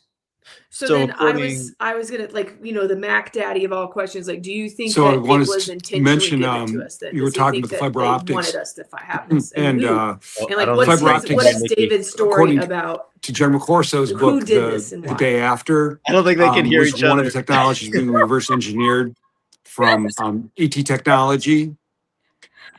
And so light is EMF, and fiber optics generally handle light.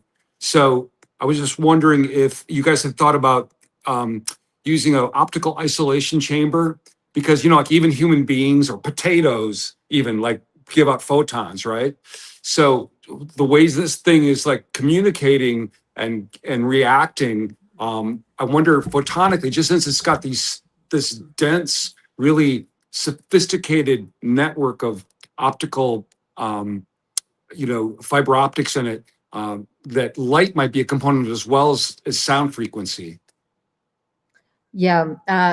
Thank you, Frank. Estaba preguntando, hermanito, que si en algún momento se ha puesto la esfera en una cámara oscura para ver si está emitiendo alguna señal eléctrica o luz, fotones, donde se le esté haciendo, ya sabes, como un estudio durante todo un día, donde se pueda ver el comportamiento de la esfera dependiendo de lo que está pasando alrededor y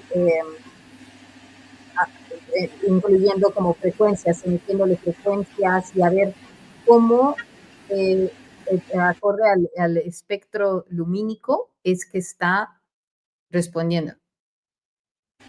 No lo hemos hecho, no hemos dado seguimiento durante determinado tiempo a observar bajo esas condiciones. No, hemos hecho pruebas solamente de acuerdo a procedimientos establecidos, como por ejemplo para medir la radiofrecuencia.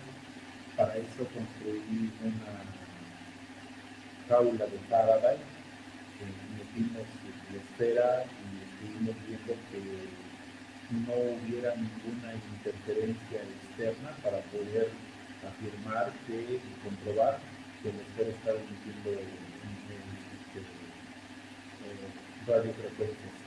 Pero no hemos hecho algo así como dejarla en un cuarto oscuro y ver qué es lo que pasa. Lo que sí pudimos observar fue algunos destellos de luz, es decir, unas respuestas ahí donde estaba la fibra óptica, pero eso fue antes de saber que ahí había fibra óptica. Sí vimos que hubo respuesta ahí en esos puntos. Ahora, también es importante mencionarles que tiene 31 puntos negros, es decir, muy posiblemente en esos 31 puntos haya fibra óptica. Es una posibilidad. Nosotros en la universidad se dieron cuenta porque pudieron espejo ese punto negro que estaban estudiando, entonces pudieron ver en el microscopio por el proceso de microscopía electrónica de barrido que ahí había fibra óptica. Entonces, de esos 31 puntos, no todos penetran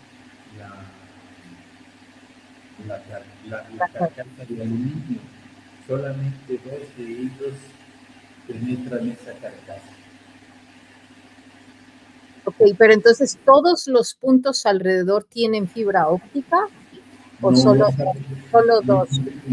No sabemos porque no se han pulido todos los otros puntos, no queremos alterar Claro. completamente la esfera. Por eso nada más se pulió un solo punto y fue donde se sacó la muestra para esa prueba de microscopía de electrónica de barrido. Okay, so what he is saying now is that no, those type of experiments they haven't done yet to the Buga Sphere. An spectrometer was used in the beginning. That's how they found out about the fiber optic, and then, but after that, no. The Faraday cage also is, someone is asking there. Yes, the Faraday cage has been used. Actually, that was David created it, and that's the first time that when we went to see the Buga Sphere, they had just taken out of a Faraday cage. Mainly, the Faraday cage, what does is blocks all signals, you know, from the surrounding, you know. So that was used, and you know, like from that moment to now, like when I connected there and now when I have connected these other times, there is a huge range of difference in the energy of the sphere, you know, a huge difference. But anyway, yeah, he was saying mainly that, and that there are, hermanitos, ¿son 31 o 32? Porque yo recuerdo que se había mencionado que eran 32. Son 31. 31? Sí, son 31. Mandela effect. I don't know, guys, about you guys, but I feel that the Mandela effect is crazily, you know, like all the time throughout these recent days. So apparently now there are 31 points. I could have sworn that there were 32. This is what I'm saying about the Mandela effect. But anyway, 31 points. And so why he mentioned this is because that's the reading. He was just talking about the fiber optic, you know, and that there still needs to be research done regarding to that, as most of the experiments that have been applied to the Buga Sphere have been non-invasive, because precisely we know that it's a lot like active. If they are made invasive tests, perhaps, you know, it would damage it in a way that it would stop working, you know. So this is why they don't want to take more samples from the rest of the what could potentially be fiber optic, you know, the other holes. But so far in those two have been shown that they only two are connecting to the whole sphere. The other dots, they just show like small cylinders, but not connecting to the core of the sphere, you know, to where the metamaterials could be. Just two. So the two fiber optic cables, are they laid out symmetrically? Like, are they opposing each other, or are they kind of randomly placed more so? They're like two eyes. They are. So they're right next to each other? No, it's one, then another no, and then the other yes. Oh, so okay, there's one in the middle. Yes, Interesting. exactly. And so the other ones, I'm sorry if you already said this, but the other ones, I know you're saying you don't want to take samples because you don't want to be invasive, but have measurements been taken determining how deep some of those other holes are? I know you said they don't go all the way to the core, but are they maybe like an inch, or how deep roughly do you think? Well, in the tomography, you can see it. The one that Sean showed recently. If you could show it, please, again. And like, can you see which video? The tomography one, the one that has the the shape of the Tesla tower, whatever is. It's the easiest way to refer it, even though it's not accurate at all. But anyway, yeah, because then I can show to you like exactly. Okay, so Yeah. Lucy, it's like we would need to. Do you have another image of the one that has like it's in black and white? Sure. Let me get it. Thank you. Are those divots that we're seeing on the left and the right there, are those the holes, or is that something else? No, that's porosity. Okay. That's porosity, and that is what David attributes to be the type of adhesive that was used. Les estoy diciendo que ahí lo que se ve en una de las capas es lo que tú también relacionas con el adhesivo, hermanito. Es correcto, sí. Precisamente el hecho de que no hayamos detectado la presencia de soldadura en una de las dos carcasas es porque muy posiblemente utilizaron un adhesivo estructural que también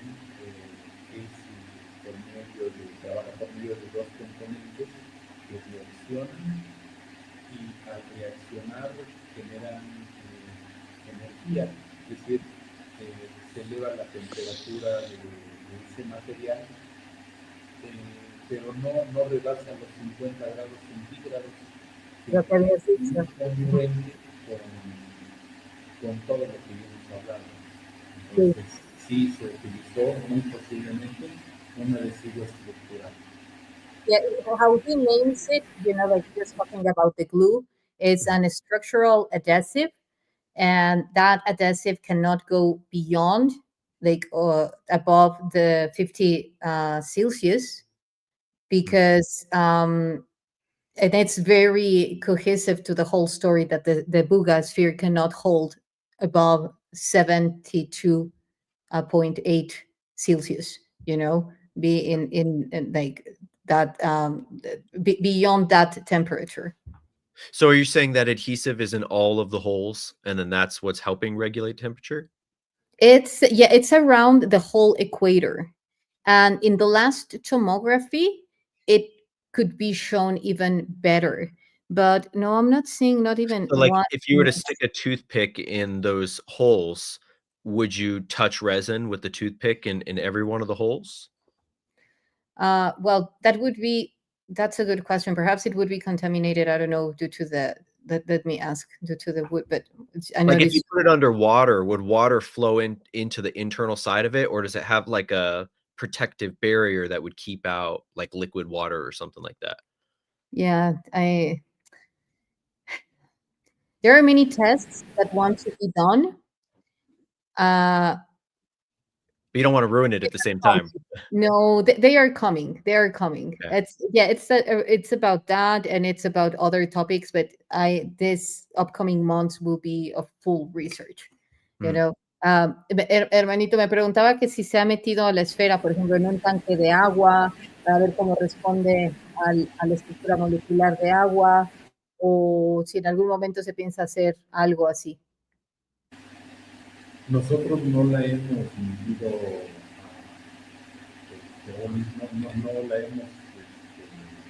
no hemos hecho ese tipo de pruebas. La única referencia que yo tengo de cuando le están poniendo agua, que fue uno de los videos que vimos hace rato, a mí me llamó demasiado la atención porque le pregunté a David Vélez, le pregunté, oye, la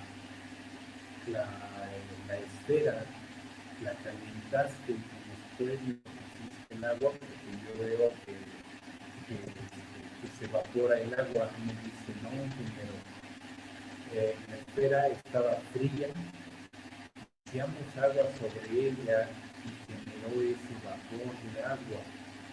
Esto a mí me llamó enormemente la atención. yo no hasta ese entonces, cuando platiqué con él, no habíamos hecho algunas de las pruebas, pero esto tiene que ver mucho, Samantha,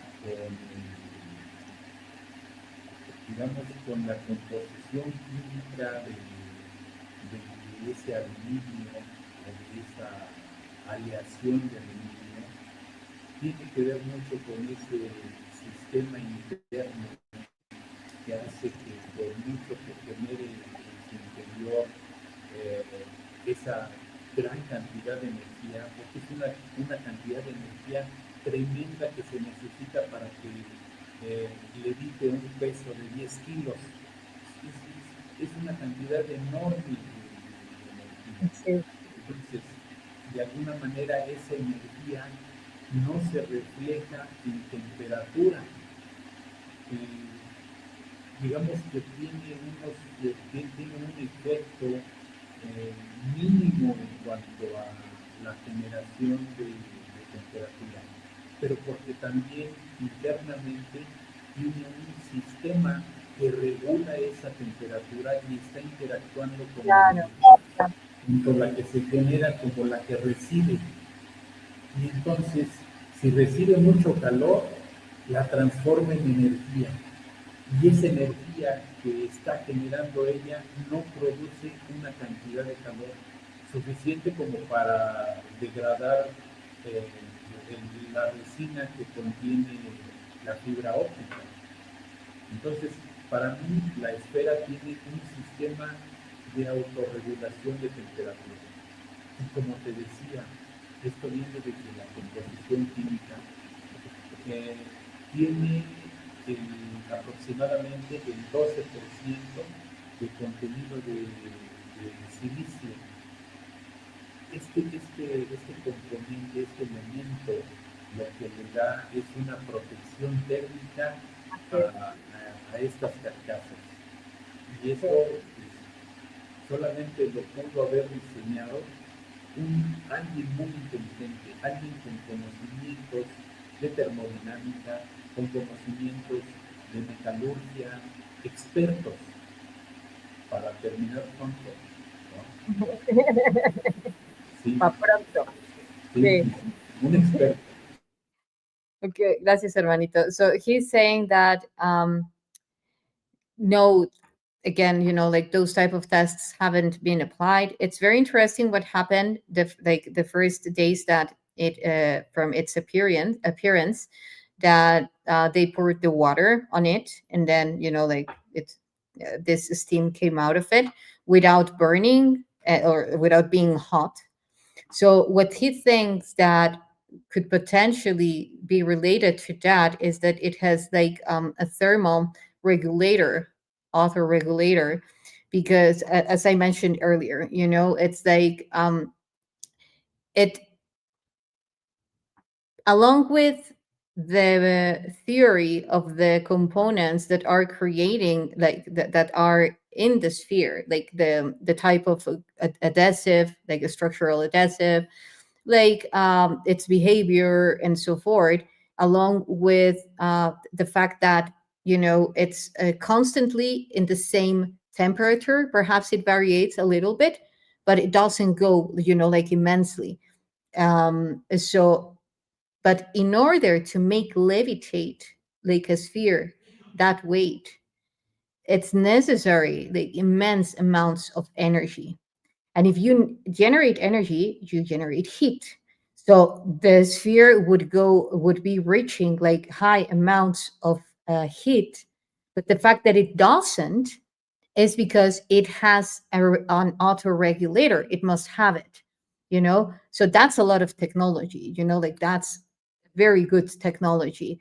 And another thing that he was saying was that, oh, of course, that whoever made it, it's an expertise on thermodynamics, on, you know, like, of course, levitation, plasma physics, and many other things.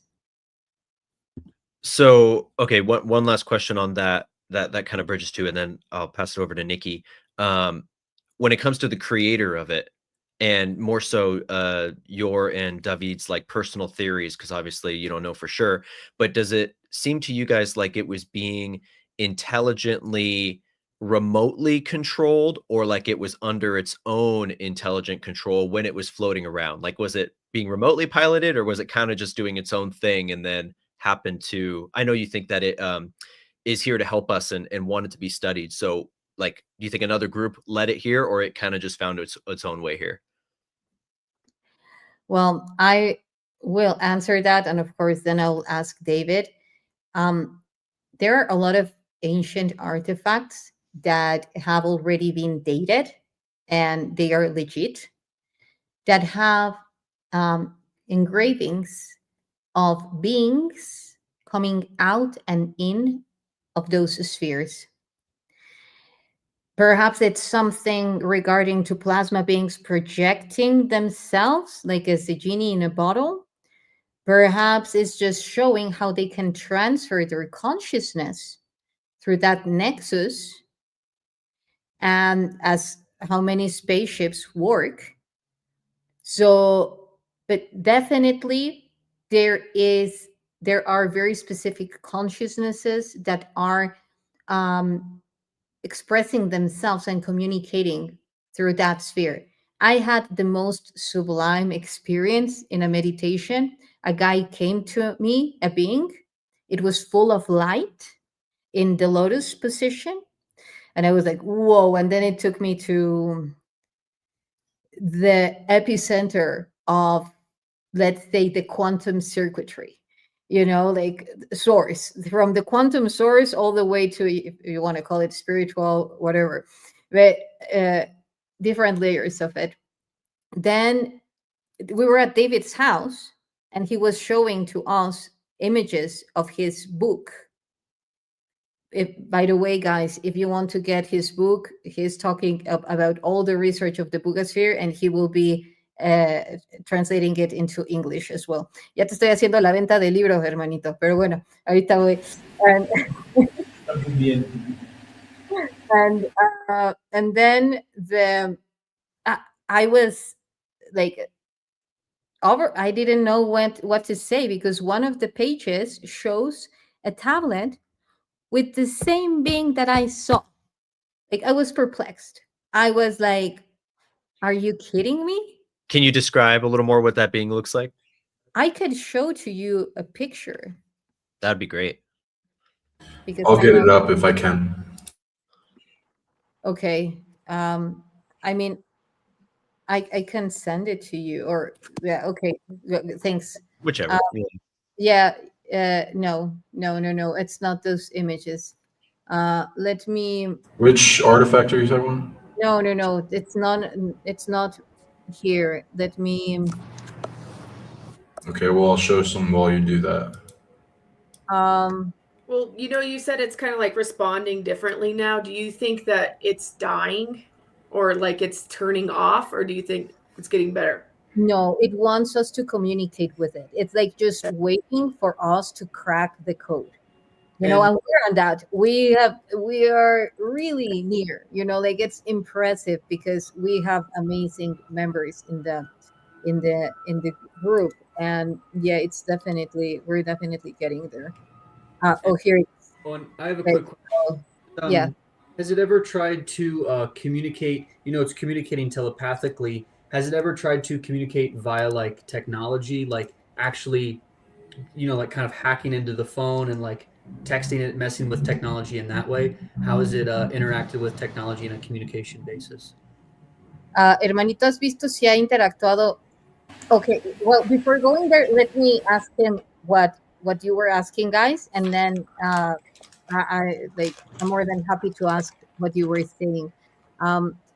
David, me preguntan que si tú crees que es una conciencia local o no local la de la esfera, o sea, si es propia de la esfera o si está conectada a una red. Mira, puedo contestar esa pregunta con una respuesta que está dividida. Si mi respuesta clavazos en la ciencia, te puedo decir que no es una conciencia local, sino que este es un artefacto que lo está manejando una civilización muy avanzada en otro lado, quizás en otro planeta, en otra dimensión, o incluso aquí en la Tierra. Pero si te contesto ahora con toda la experiencia que tengo en la investigación sobre estos artefactos, yo te puedo decir que la esfera tiene una conciencia propia. Okay, so he's saying that what type of answer do you want? Like a very scientific one, or a one that that comes mostly from his heart? At this time, go woo. Go from go your the heart. Go the heart. We've had a lot of science tonight. Well, he says that yes, like there is definitely a very specific consciousness coming from the sphere. You can even relate to it, and this is why I was showing this image, because you see how it's projecting itself to the sphere, or how it's coming from the sphere. This beautiful being. So, and you will see many, not with this being, but yet many that there are other type of beings, kind of plasma beings coming from the spheres. So it's like their own vehicle. Perhaps it's a form also of a spaceship, but a very small one, because also these spheres have been depicted coming out of spaceships.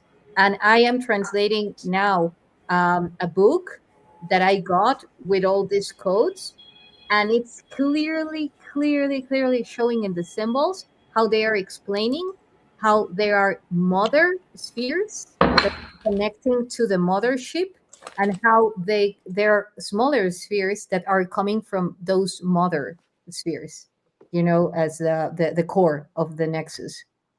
And now about the other question. So can you repeat it to me, please? I'm sorry, I just went deep into the excitement. Basically, has it at all tried to communicate in any sort of way with like technology, like kind of like texting things on your phone, like trying to create any sort of like lights flickering, like try to communicate in any sort of way using technology? Yeah, well, we have used UV light, along with all the spinning that was when we used the most recent machine. There was like a lot of UV light projected to generate some type of a stimulation, and it responded. It has also been applied like 600 Gauss magnets, and it also interacts with different due to the different magnetic fields. But let me let David answer that. Hermanito, me dice que qué tipo de experimentos se han usado, además de los que hemos comentado, para estimular a la esfera. Ya les comenté de la luz ultravioleta, que tú también mencionaste. Les estaba diciendo ahora de los magnetos también. Coméntanos, por favor.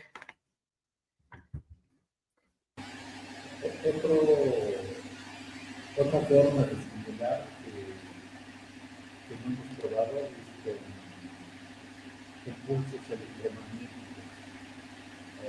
También con hacerle incidir energía en forma directa. No lo hemos podido hacer. Tú lo sabes que para todos estos equipos se requiere comprar los equipos, hacerlos Claro. para la esfera. Y ha sido uno de nuestros limitantes para poder estimularla de todas estas formas. Hay 6 formas básicas. Hemos puesto en práctica 3, pero nos hacen falta otras 3. Una que sería la emisión de frecuencias, pero todas al mismo tiempo, y ir guiando la digamos, las pruebas hasta determinado punto tener esas 6 incidiendo sobre la esfera. Ninguna de ellas es a través de ultravioleta, pero en los puntos específicos y dejar la fija ahí. Así es. Esto es lo que ya vimos con la máquina para hacerla rotar. También, ya lo mencioné, los pulsos electromagnéticos, la energía directa, es decir, de alguna manera meterle carga, y a través de luz ultravioleta, que ya lo hicimos, y por eso me está pasando otro, son 6 puntos básicos. Oye, ¿y el de pulsos electromagnéticos qué respuesta dio? No, nos falta hacerlo. Ok. Es que te escucho un poco lejos, pero ok, qué bueno que pregunté. Voy a acercar un poquito. Sí, gracias. Ajá. Sí, te digo, el de los pulsos electromagnéticos, ese no lo hemos hecho. El de emisión de frecuencias tampoco lo hemos puesto en práctica. Y ahí lo importante sería tenerlos todos en conjunto e irlos variando. Okay. Y bueno, pues eso ahí nos arrojarían datos muy importantes, porque ya vimos que tan solo con rotarla tuvimos excelentes resultados. Hicimos bajar de peso la esfera hasta 2.6 kilos de manera instantánea. Gracias, hermanito. Well, it's mainly, like once we do again the experiment with the spinning machine, we will be applying other type of stimulations, like the ones that you were asking, including electromagnetic pulses, like the frequency generator with the Chladni plates, like all together to see that response, and also like for longer periods of time, which is also super, super, super important, because there is like a lot of research that needs to be done, and of course all of this equipment and all of this requires many things, so we're getting there. So the inside of it appears to be static, right? It's not like it doesn't appear to have moving parts on the inside. Well, yes, it does. This is why the tomography shows different patterns every time. Because So if you were to move it around or shake it, can you feel like something moving or a gyroscopic effect or something? No, this is why we believe that it's a type of plasma, a type of gas, along with other metamaterials that are interacting with one another, and but nothing solid. Nothing So solid, as in you don't know that it is solid on the inside. Like there could be movement, or it's not likely that there is something solid inside of it. Perhaps there is, but for now the theories are more pointing out to plasma, and that makes a lot of sense with the fact that there could be a consciousness, interacting back and forward, transferring its consciousness, and creating different densities through its own plasma physics technology that would be consistent to have this behavior. Because otherwise, imagine, like you take a tomography into your brain or someone else's brain, and now you have a regular brain. Now you have a triangular brain. Now you have like a balloon brain. It's like, what's going on there? There's more about the type of matter that we know. Me preguntaba que del tipo de la composición interna de la esfera, hermanito, que si tú crees que sería algo físico, alguna torre de Tesla por ahí, o algo más. No, yo creo que algo físico ahí, que digamos, la torre de Tesla, no creo que sea eso. Para mí hay algunos metamateriales, como les comenté, pero también a la formación de estos metamateriales ahí en su interior, al momento de la reacción química, hay desprendimiento de gas, hay gases ahí, y muy posiblemente tengamos plasma. Y el hecho de tener plasma no quiere decir que tenemos altas temperaturas o que ya hubieran fundido la esfera, no. El plasma lo podemos tener a temperaturas bajas también, pero a determinadas condiciones. Y esas condiciones las generan estos metamateriales. Okay, so he's saying, yeah, that like something solid. And I'm sorry if we laugh, guys, but we have like a very specific local joke regarding to the Tesla tower. So that's why we laugh when we talk about that. But it has nothing to do with the questions or anything else. It's a local joke that we have. But anyway, so then what he says is that it's very much consistent to a plasma. If we see the image, like that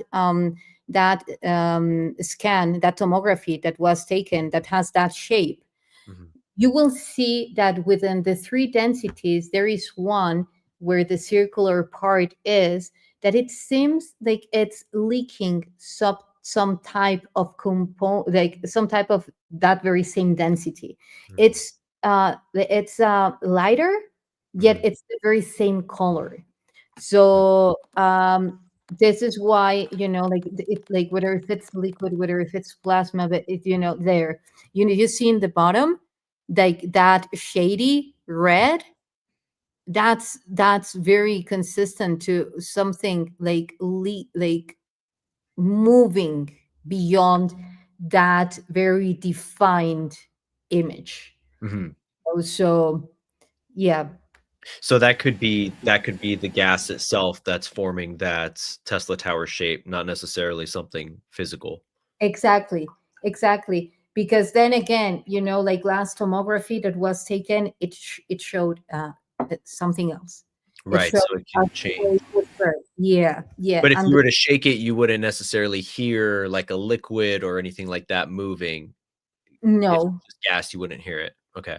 Yeah, exactly. Interesting. Yeah.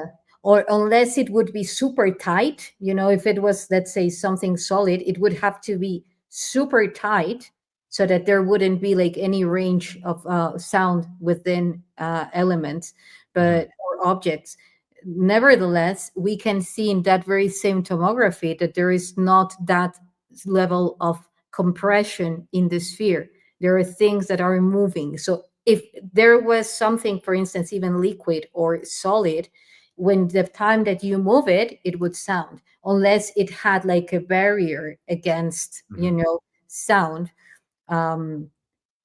But I don't think so. Otherwise, the wave emissions that it's bringing into the field through the scanners and the all their machines that we're using wouldn't be that strong. It makes me wonder if the plasma rotates when it is doing its anti-gravity effects, because I know in a lot of mass reduction type technologies, it involves torsion rotation fields of plasma or mercury or superconductors. So I wonder if that's something that will come up in further tests or data, or if you've seen any hints of that so far, like internal rotation. Well, you know what, it would be super interesting, and it's regarding to what YssaH I'm sorry. Okay, that was meant to go in Spanish. Oh, yeah, that's okay. Hermanita, yo ya estaba traduciendo en inglés. Dime. Quisiera adicionar respecto al plasma. A este tipo de plasma que yo hablo se llama plasma frío o plasma no térmico, y tiene determinadas características. Dentro de una de las aplicaciones que tiene este plasma es que se utiliza donde se requiere una ionización controlada, y esto tiene que ver mucho con que esta esfera, cuando se le grabó, también en la parte superior, es decir, en el hemisferio norte, se veían luces sería que cambiaba de colores esa parte de la esfera. La esfera no tiene luces, no tiene focos, no tiene LEDs, no tiene nada de eso. Y este es un reflejo de que es muy posiblemente que ahí tengamos plasma, porque se ve la ionización que hay en la parte superior y que son los colores que se ven como luz. Okay. Okay, super, hermanito, gracias. What he's saying, he just wants to point out some information about the plasma, the type of plasma that he's referring to, and it's a cooled plasma with a very, let's say, controlled ionization. Because when the sphere was captured, was seen for the first time, or like levitating, they said that they even saw at some point some lights coming from above of the sphere. So if we take into consideration from the sphere or from another source above it, like just above, like in the surface of the sphere. So perhaps in the beginning, people thought that it was because it had light on it, some type of LED or whatever. Yeah. And the thing is that it doesn't have that. Yeah. So with the ionization, the controlled ionization, that could be happening. Illuminating. Gotcha. Interesting. Yeah. Thank you. Yeah. Que gracias, hermanito. Does anyone have any other question? Anything else? ¿Tu hermanito quieres comentar algo más? I was just going to show you, I've shown it to you before, but you were talking about the being, or when you were meditating, what you saw. And I had this artifact, and I've got my brother's computer and it's popping up all these crazy things all over. Let me see if I can get rid of them. Okay. Okay, dismiss. Okay. Just want to show everybody that, please. Okay, well, can you see? Oh, yeah. Oh, ow. Yeah. So that's A really cool one, Frank. Anyway, yeah, that came to mind. I have to be at the airport in a minute anyway, so I've got to run, but thank you, everybody. No, thank you for joining us, Frank. Yeah, thank you so much for coming. Bye. Talk to you. Bye. Talk to you later. Bye. Ya viste la imagen, hermanito, que nos la quería mostrar. ¿Te parece al...? Muy interesante, porque ahí se ve que en el cuerpo hay una generación de energía. Nuestro cuerpo es energía. Así es. Ahí precisamente está grabado eso. Está el cuerpo de plasma, hermanito. It's showing the size of the plasma body, like, yeah, that's amazing. And even it has the shell with the perfect the golden ratio proportion in the heart, so yeah. Anyway, Ahora, I have one question. So Okay, adelante. No, go ahead. Oh, I'm sorry. Yeah, we have a little bit of audio problems. Yeah, don't worry.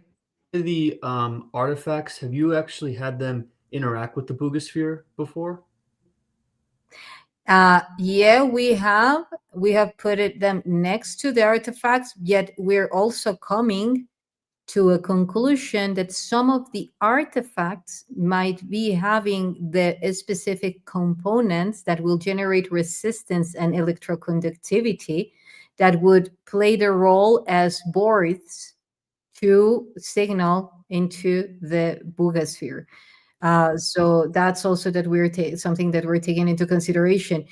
Me pregunta que si se han puesto interactuar diferentes artefactos ya como desde un punto de vista experimental, no solo por frecuencia o resonancia, sino a nivel experimental con la esfera de Buga, hermanito.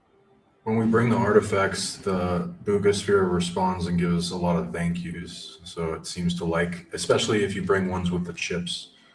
So I recommend it. Adelante, hermanito. Mira, ahorita no hemos realizado algún experimento con algún artefacto y tratar de conectarlo con la esfera de Buga desde el punto de vista científico. Pero me ganó el abordar el tema con los artefactos que estamos descubriendo bajo tierra. Yo creo que este es un tema muy importante porque esta esfera nació conectada con esos artefactos. Quiero platicarles y hacerles saber de que cuando yo tuve la primera fotografía de un artefacto que tenía el chip de la esfera de Buga,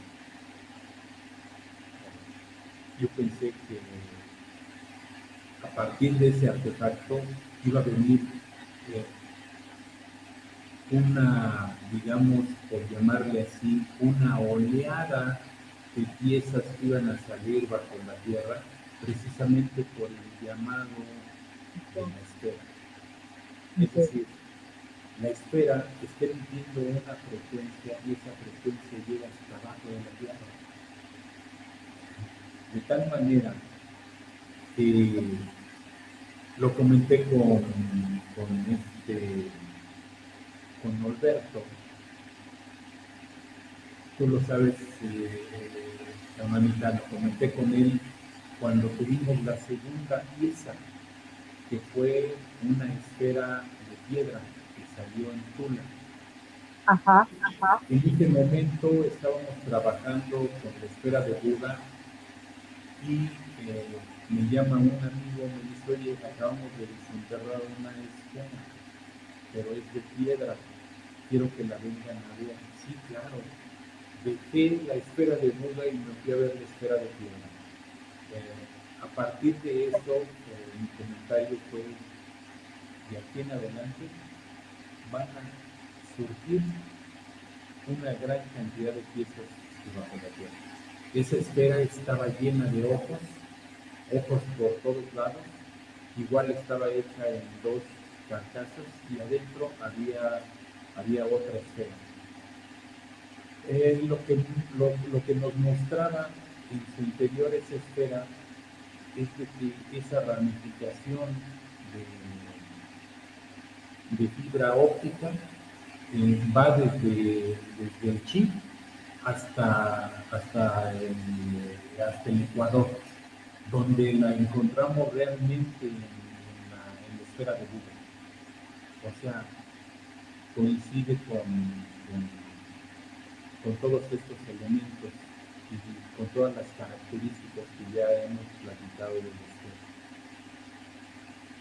esfera. Pero es muy interesante porque hay una conexión directa con los artefactos. Gracias, hermanito. He says that, again, like going, not only touching upon the scientific approach, like the connection that he has had with the Buga Sphere from the beginning, it has been like very deep. And when the Buga Sphere appeared, then like we received this message, he received this message that like as a wave of expansion, there would be a lot of artifacts, appearing with that very same code, And the thing is that there are not only like artifacts that all of a sudden, like are being unearthed. Yes, yet a lot of people, even before the Buga Sphere appeared, they had already the artifacts that had that code. Like, for instance, that jaguar skull, our dear friend Norberto had it even before the Buga Sphere appeared. So, And have those chip artifacts, have they mostly been in the region you're in, or have they also been found in like Colombia? everywhere. No, in Colombia, no that we know. No, no han habido artefactos en Colombia, ¿verdad? No. So only Mexico right now, or any other places? Ha habido publicaciones falsas en Facebook, pero en Colombia no ha habido ningún hallazgo de artefactos. Solamente. Hello? Oh, I think he froze. Yeah, he cut out. Yeah, not David, come back to us. No. Oh, maybe his laptop died or something. Well, Okay. David gone. Ask some questions. Bring up some facts, Issa, that can be answered without David until he gets back. that's where I'm heading to. What he was mainly saying is that no, there have been like false news regarding to this. Like, we all really need to be very aware of all the false media because it's hitting hard. They're using a lot of AI. Like, I made just a video to make very public the fact that Bob Lazar was not involved in the project, because there was like this video circling that a lot of friends, sent to me like, oh, wow, is this true? And I was like, no, perhaps at some point, not yet. And so, yeah, like, they were saying that there were artifacts also appearing in Colombia, but no, only in Mexico, which is very interesting that even the sphere arrived to Mexico. It's like so orchestrated, and that all over Mexico, different states, not only, for instance, just in one, in Tula, let's say, in many have been showing up. So that's also very, very interesting. And we do feel that they are signaling to one another. It's so like, we're talking about very advanced form of technologies. They work through with the quantum field. They work through the unified consciousness. So they are bringing huge codes. And, like now with all this disclosure coming up, it's very interesting how there are many forces trying to discredit it, to make it look fiction again. So yeah. Yeah, I'm very curious to see if more will be discovered outside of Mexico, or I'm sorry. even in America or other parts of Central and South America, or even on other continents, perhaps. Well, there are huge indigenous, like Native American prophecies, like the Hopi and Navapai, that say that there will be, from the red land, emerging non-terrestrial technologies, and that it's the native people that will be bringing it and presenting them to humanity. What is the red land? Well, I think you live there. I was gonna say, is it where I think it is? Yeah, like the Red Canyon, Sedona, like Arizona, like all of these places. And they even talk about the red feathered maiden, like that type of phoenix form of figure, the solar feminine, like and everything that is happening with the sun. But what I what I just want to point out is that for me, the elders, the indigenous tribes, hold very important codes to this. They have been guardian keepers, and they know how to activate them. They know how to work them, and yet they are so humble that they're just putting it out, so that we step up and start communicating with them and activating them at a deeper layer. And for me, the communication that each one has is unique. You Mhm. know, it's like a form of that fractality, that unity, that unicity within the unity. So, Mhm. like for instance, like there is a different consciousness in each sphere, even though they are higher, like in roles. But I also feel that there are different consciousnesses, as I was saying. Like, okay, I don't want to use my whole arc or my whole spaceship. You know, let's take the beetle for now, and then you bring in the sphere, and you just project your consciousness, and then you're just there. You know, like overseeing the whole place. So yeah. So speaking of other spheres, one thing I was going to ask him that I'm sure you know his opinion on, or your own opinion too, like, are there any other spheres that feel as legit as the Buga Sphere, that are Buga Sphere style, that that team is looking into as a possible connection to the phenomena? Well, there has been another sphere appearing in a city next to Buga Mhm. that they say that it has the same characteristics, the Mm. same, even the counterclockwise spin. And they have that in Buga still? No, it didn't. They didn't capture it. They just Oh, it was flying. in the area. Uh, There have been other artifacts as this one appearing in. This is from Guerrero and Michoacan. In Michoacan, there are a lot of these ones. Mm. However, uh, they they haven't been seen like levitating. They so have these been, ones are being dug up. They're underground. yes, Okay. some of them, yes. Unfortunately, some of them, like we just need to run tests, you Yeah. know, on all of them before, you know, like saying, okay, It's this is, real. yeah, Right. that's what it is, you know. So, but for type of a spectral sphere as the Buga, just the other one, and there have been a lot now seen in United States, places like Nevada, in Las Vegas. There have been even finding, you know, like small Mm. spheres, very heavy ones, Yeah. and bigger ones. Well, somebody in the comments, Sunfire Goddess, mentioned Moki balls. Are you familiar with those? No, what are they? They're similar spheres. They're not reflective metallic like these spheres. They're more like an iron sphere, but they're found throughout the Southwest in America, primarily like Arizona, Nevada, Utah.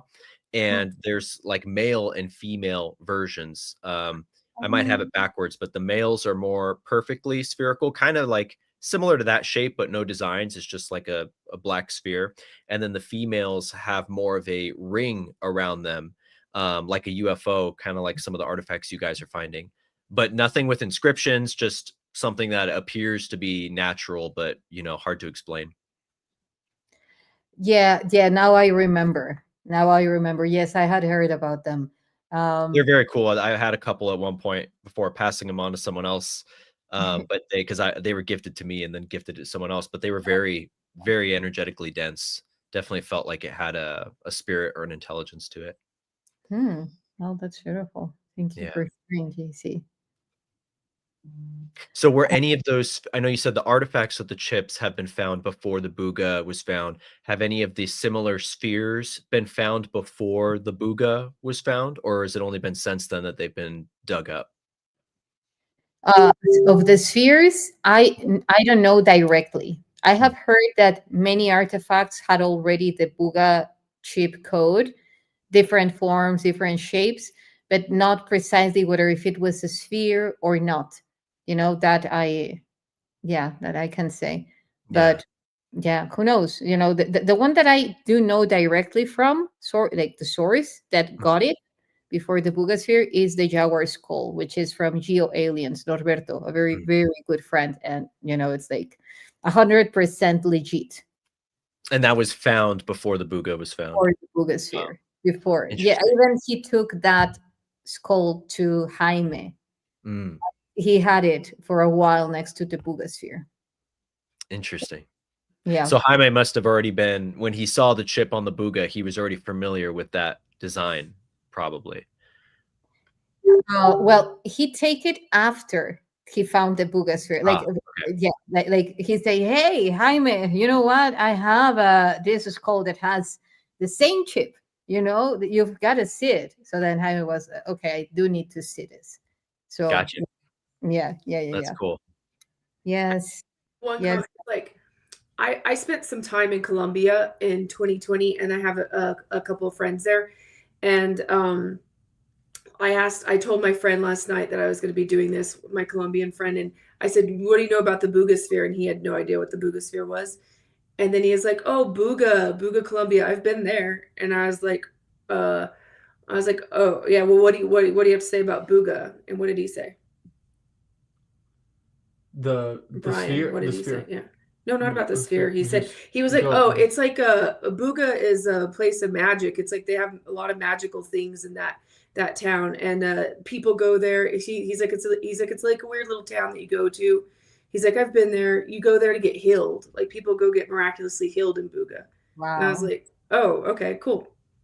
Oh, wow. That's a good data on that. Hermanito, vas a necesitar volver a salir y entrar porque dice que tus aparatos no están conectados. No se ve la cámara ni tu audífono. That's super interesting, Nikki. Super, super interesting. And the other interesting thing is that, like, when I went in 2020, the reason I went is because I was chasing a Atlantis portal. Like, there is apparently an active Atlantis portal that's literally only 30. Well, it's a couple hours, as I don't know. It's not that far from where actual Buga is. But anyway, that's a whole other big story. But I mean, they have stories of Atlanteans who have an active breakaway civilization in Colombia. Like that's like a kind of like a move. Oh, I have some of those philosopher's stones. Our prophecy stones, they have some of those are cool. But yeah, so I just wanted to say, like, I sometimes I've like when I'm seeing this story and hearing the story, I think like I think like there might actually be like somebody like a civilization that's within our civilization that's cloaked, that this is part of their technology that they let out. So I don't know, but that's just it's interesting though, because like if when I meet you, I'll tell you the whole story in person. But Yeah. it's really interesting correlation with the Buga Sphere. David just popped in, but his mic wasn't working. So Yeah. I wouldn't doubt it. Like seriously, this is so synchronistic that sometimes it's like you cannot make this up.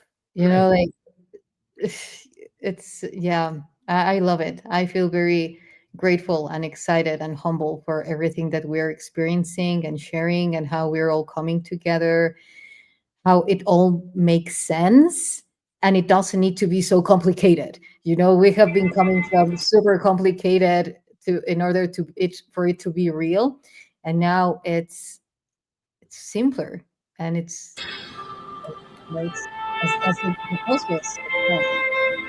and It's like the consciousness and the time is ready for it.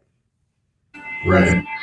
And these markings have been seen as like either pre-Sanskrit, and there's like Hindu cultures that still have them, but they're found all around the planet in different things, and people are noticing the translation. And of course, if you want, I can bring out the translation of the Buga Sphere of what they found from the pre-Sanskrit people, if you want, for the live audience. And there's, if you remember,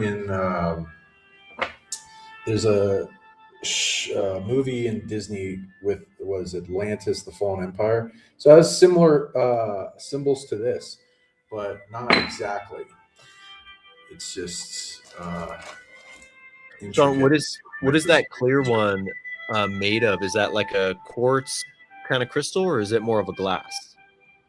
It's the It's calcite. calcite. Oh, calcite. Wow, that's really pretty. Yeah, but it's doped with a type of aluminum phosphate. Aluminum phosphate doped in terbium, because due to its phosphorescence properties. So when you say doped, what does that mean exactly? Like the surface has been treated with it, or Yeah, okay. it's like yeah, So exactly. it's kind of like when in modern day, I know some of the crystal shops will do the like titanium coating with the quartz or whatever, and it gives it that aura quartz finish. So similar to that. Yes, exactly, Interesting. but with terbium. And yeah, actually, David has been doing some experiments on that, and the level of phosphorescence that he's reaching in the pieces that he's doping, it's surreal. You know, it's yeah, it makes a lot of sense. Is that one? Does that one glow Yeah. under blind light? That's Yeah, wow. all of them do. I can bring up images of it, and then afterwards, if you'd like, before whenever you guys want to end the stream, I can, because somebody wanted the pre-Sanskrit red, and then maybe you guys can let us know what you think of that interpretation. Sounds good. Okay. And thank you guys for okay. coordinating this and hosting this, and holding the space and having David and translating. This has been wonderful. So thank you guys. Thank you. For the space. And also, we can't hear Jace or Sean. We can only hear YssaH for some weird reason. So I did turn it on this thing. So I was wondering if maybe YssaH can read the translation so that I can hear what's going on. Sorry, Sean, I can't hear you or Jace for whatever reason. You really can't hear me? Oh my God. Guess not.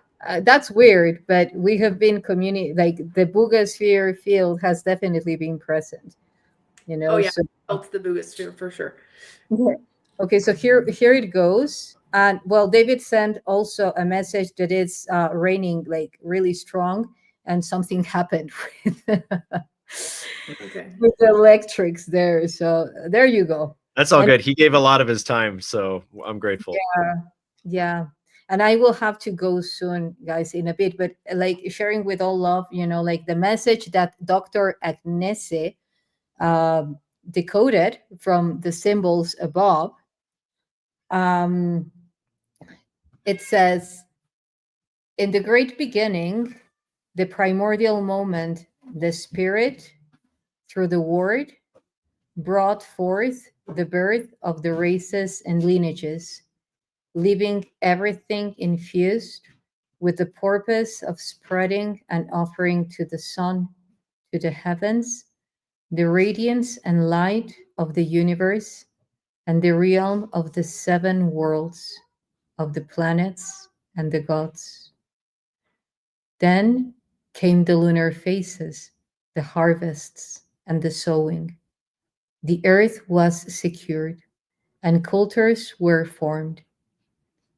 Guided by the two principal movements, each with its own direction, abundance, teaching, and knowledge came into being.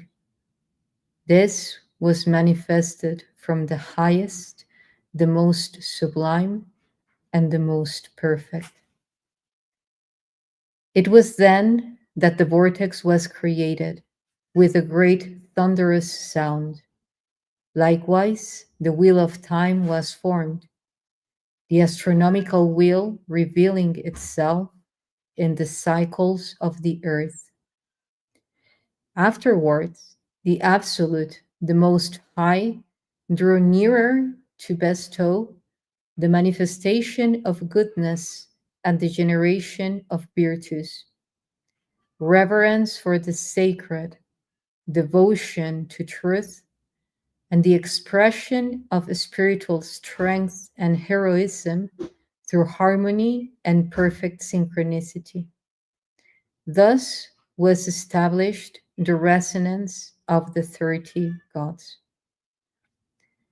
After accomplishing this, the great vessel of Indra, commanded by the god of the atmosphere and the sky, moved freely with a mighty roar, for he had entrusted the solar warrior with ending the evil upon the earth.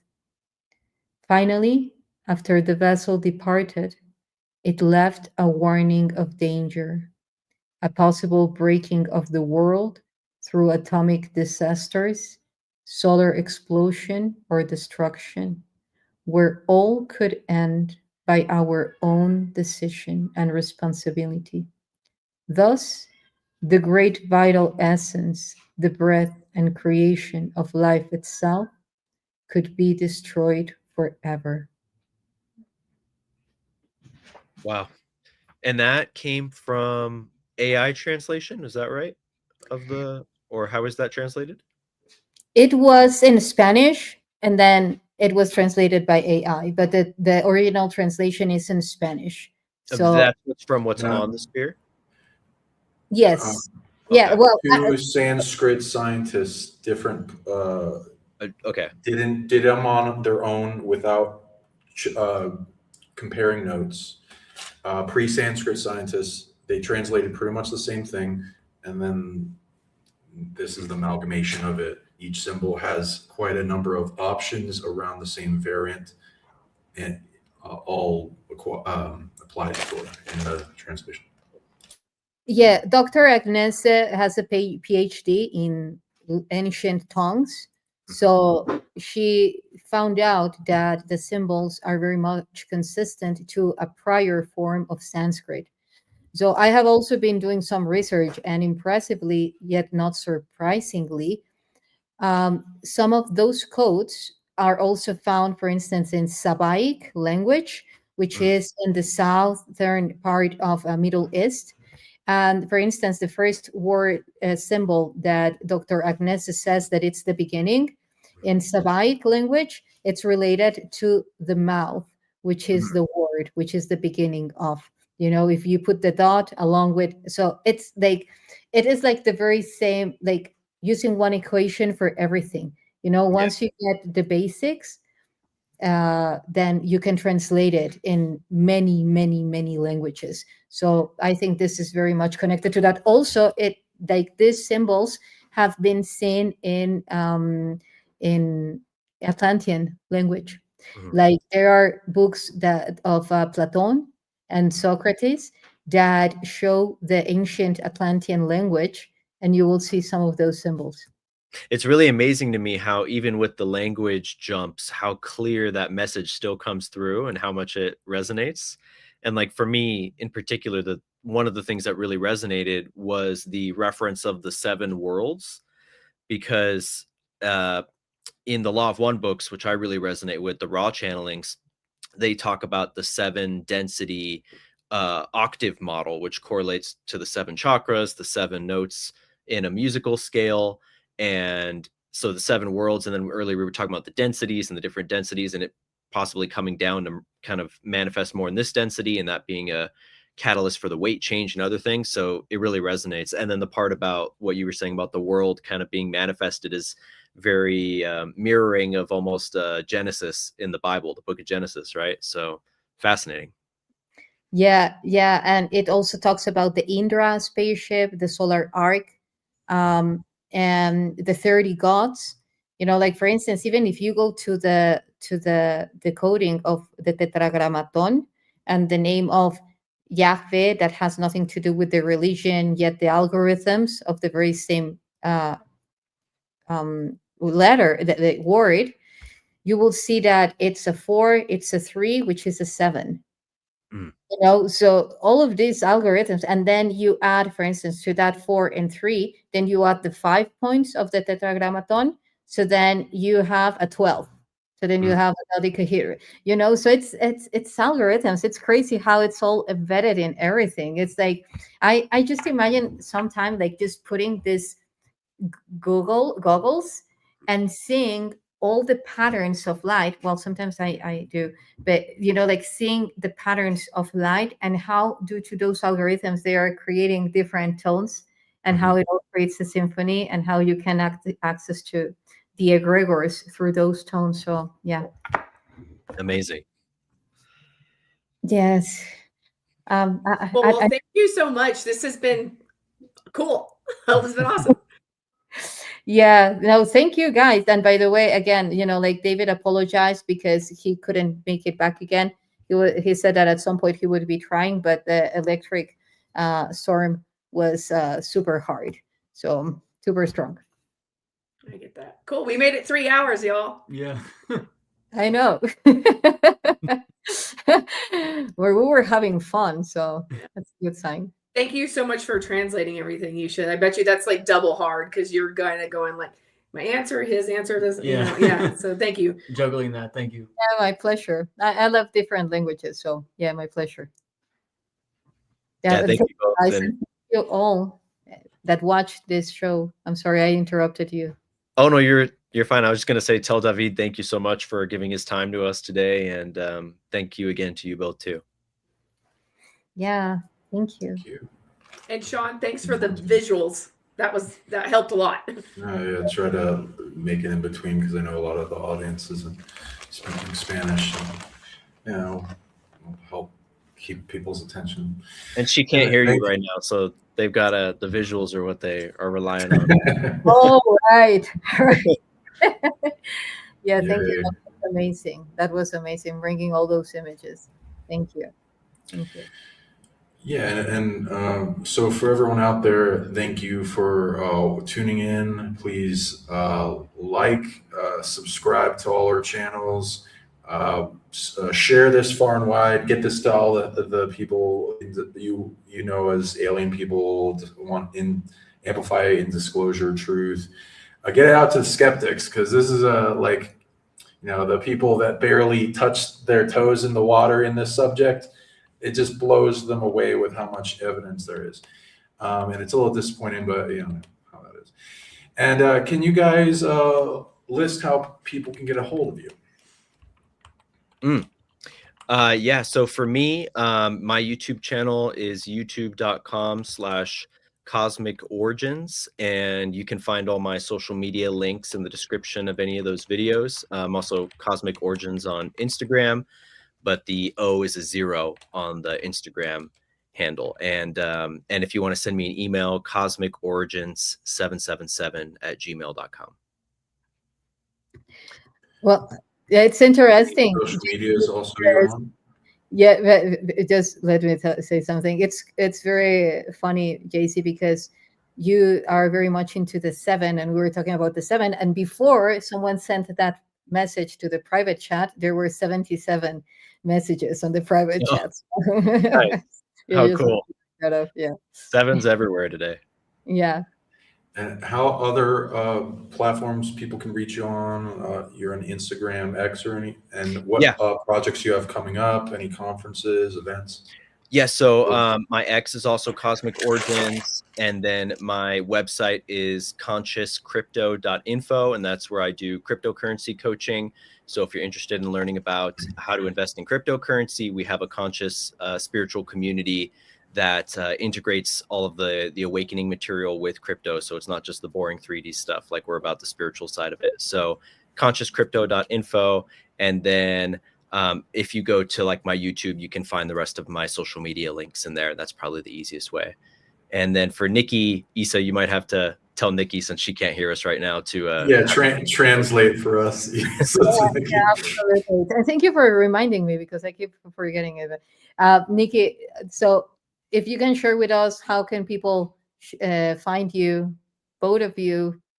Okay, yeah, I'm Nikki Anna Jones. I'm on YouTube, Twitter, Instagram, but mainly YouTube is my thing. And then I'm on all kinds of podcasts. So anywhere you find a podcast, so just put, it's like Indiana Jones, but Nikki Anna Jones. You know, there you go. Okay, and any upcoming events, anything that you want to share?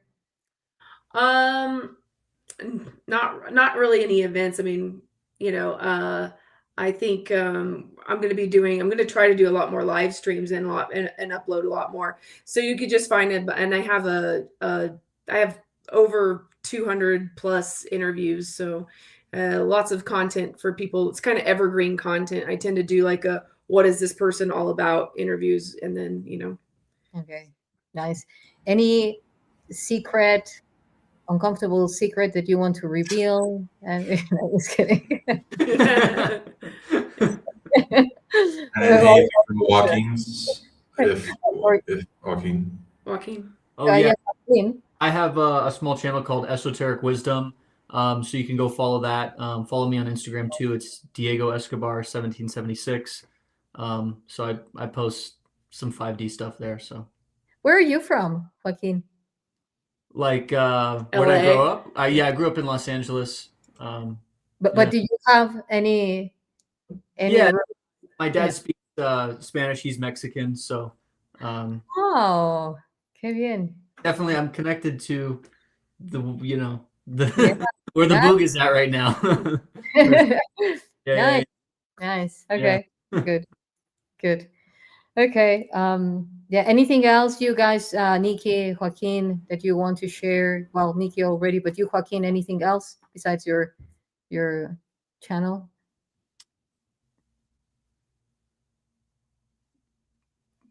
I think like it's weird because like I do think I am getting weird pings about the Buga Sphere, so I'm looking forward to deep diving, dealing with the deeper energy with it. Yeah, I mean, like, I think you kind of get like telepathic kind of stuff from it, which is weird that that's happening to me. But yeah.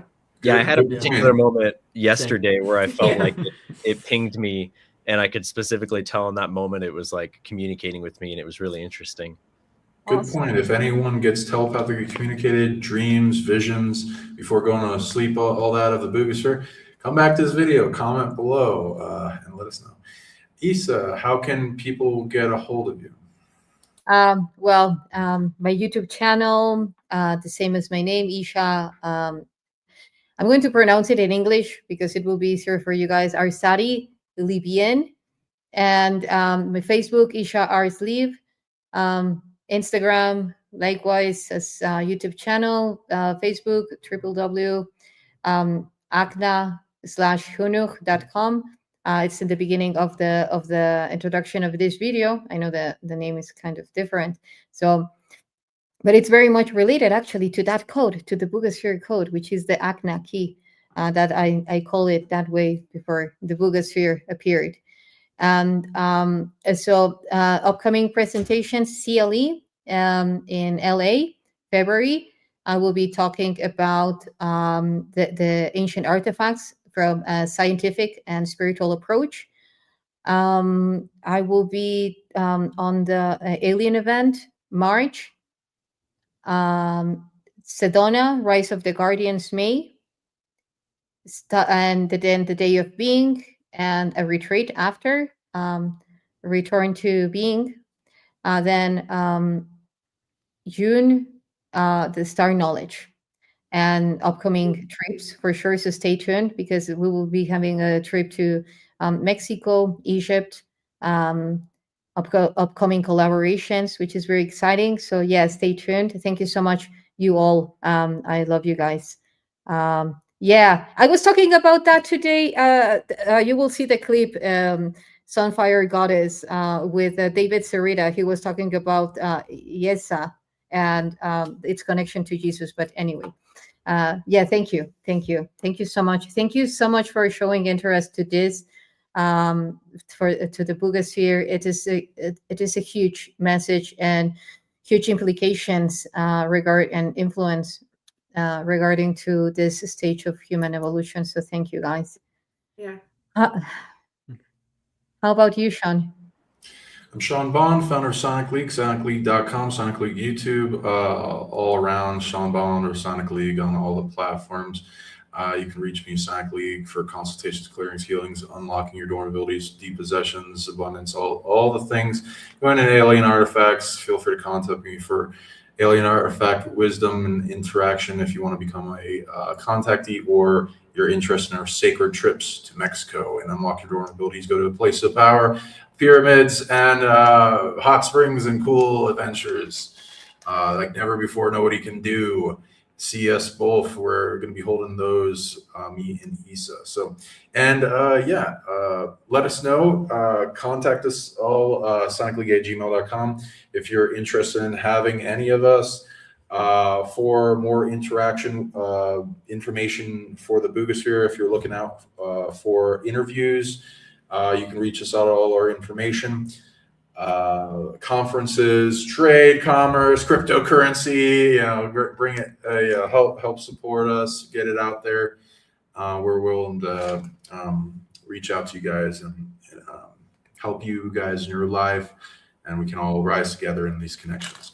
Any last words of wisdom you guys want to bring to the crowd before we end the show?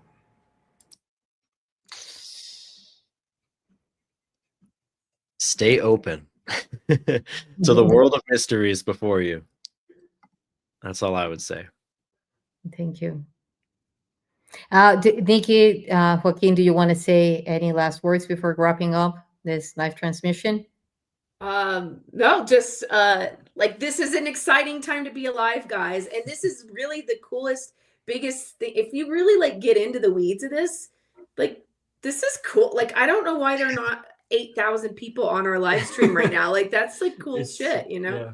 So I just think, like, you know, we got to be the way walkers, and then people will just kind of be like, wait, what? Yeah. Mhm. So we got to explain to people why this is cool, because it's basically Transformers. Like, it's the Buga Sphere is kind of like a, you know. yeah, we have like advanced they're technology that's like Autobots coming so in. like, what? Come on. Yeah. So yeah, super cool. Yeah, it is exciting moments. Actually, a part of what I will be sharing in the conferences is how all of this technology is reverse engineering our biology and how we can activate it through our own biological system as a unified consciousness. You know, it's exciting. It's Very exciting. I don't want to get into the numbers now. I just want to say thank you all, like HUNUH. Yeah, thank you. Very Love grateful. you guys. I feel very expanded, heart expanded. So thank Me you. too. You guys for getting it out there. Yeah. That was fun, guys. Thanks again. And thank you to the ones that had to leave earlier. Thank you, David. And all Yeah, A Journey to Truth and Amanda and Frank. Regards. Exactly. Thank you, Tyler. Thank you, Frank, Amanda, and Aaron. Yeah. I could stay for hours, but yeah, okay. Maybe we'll do a part 2 another time, maybe. Fade off into that good night. Yeah. Okay. Good night, guys. See ya. See you. Take care, everyone. Yeah.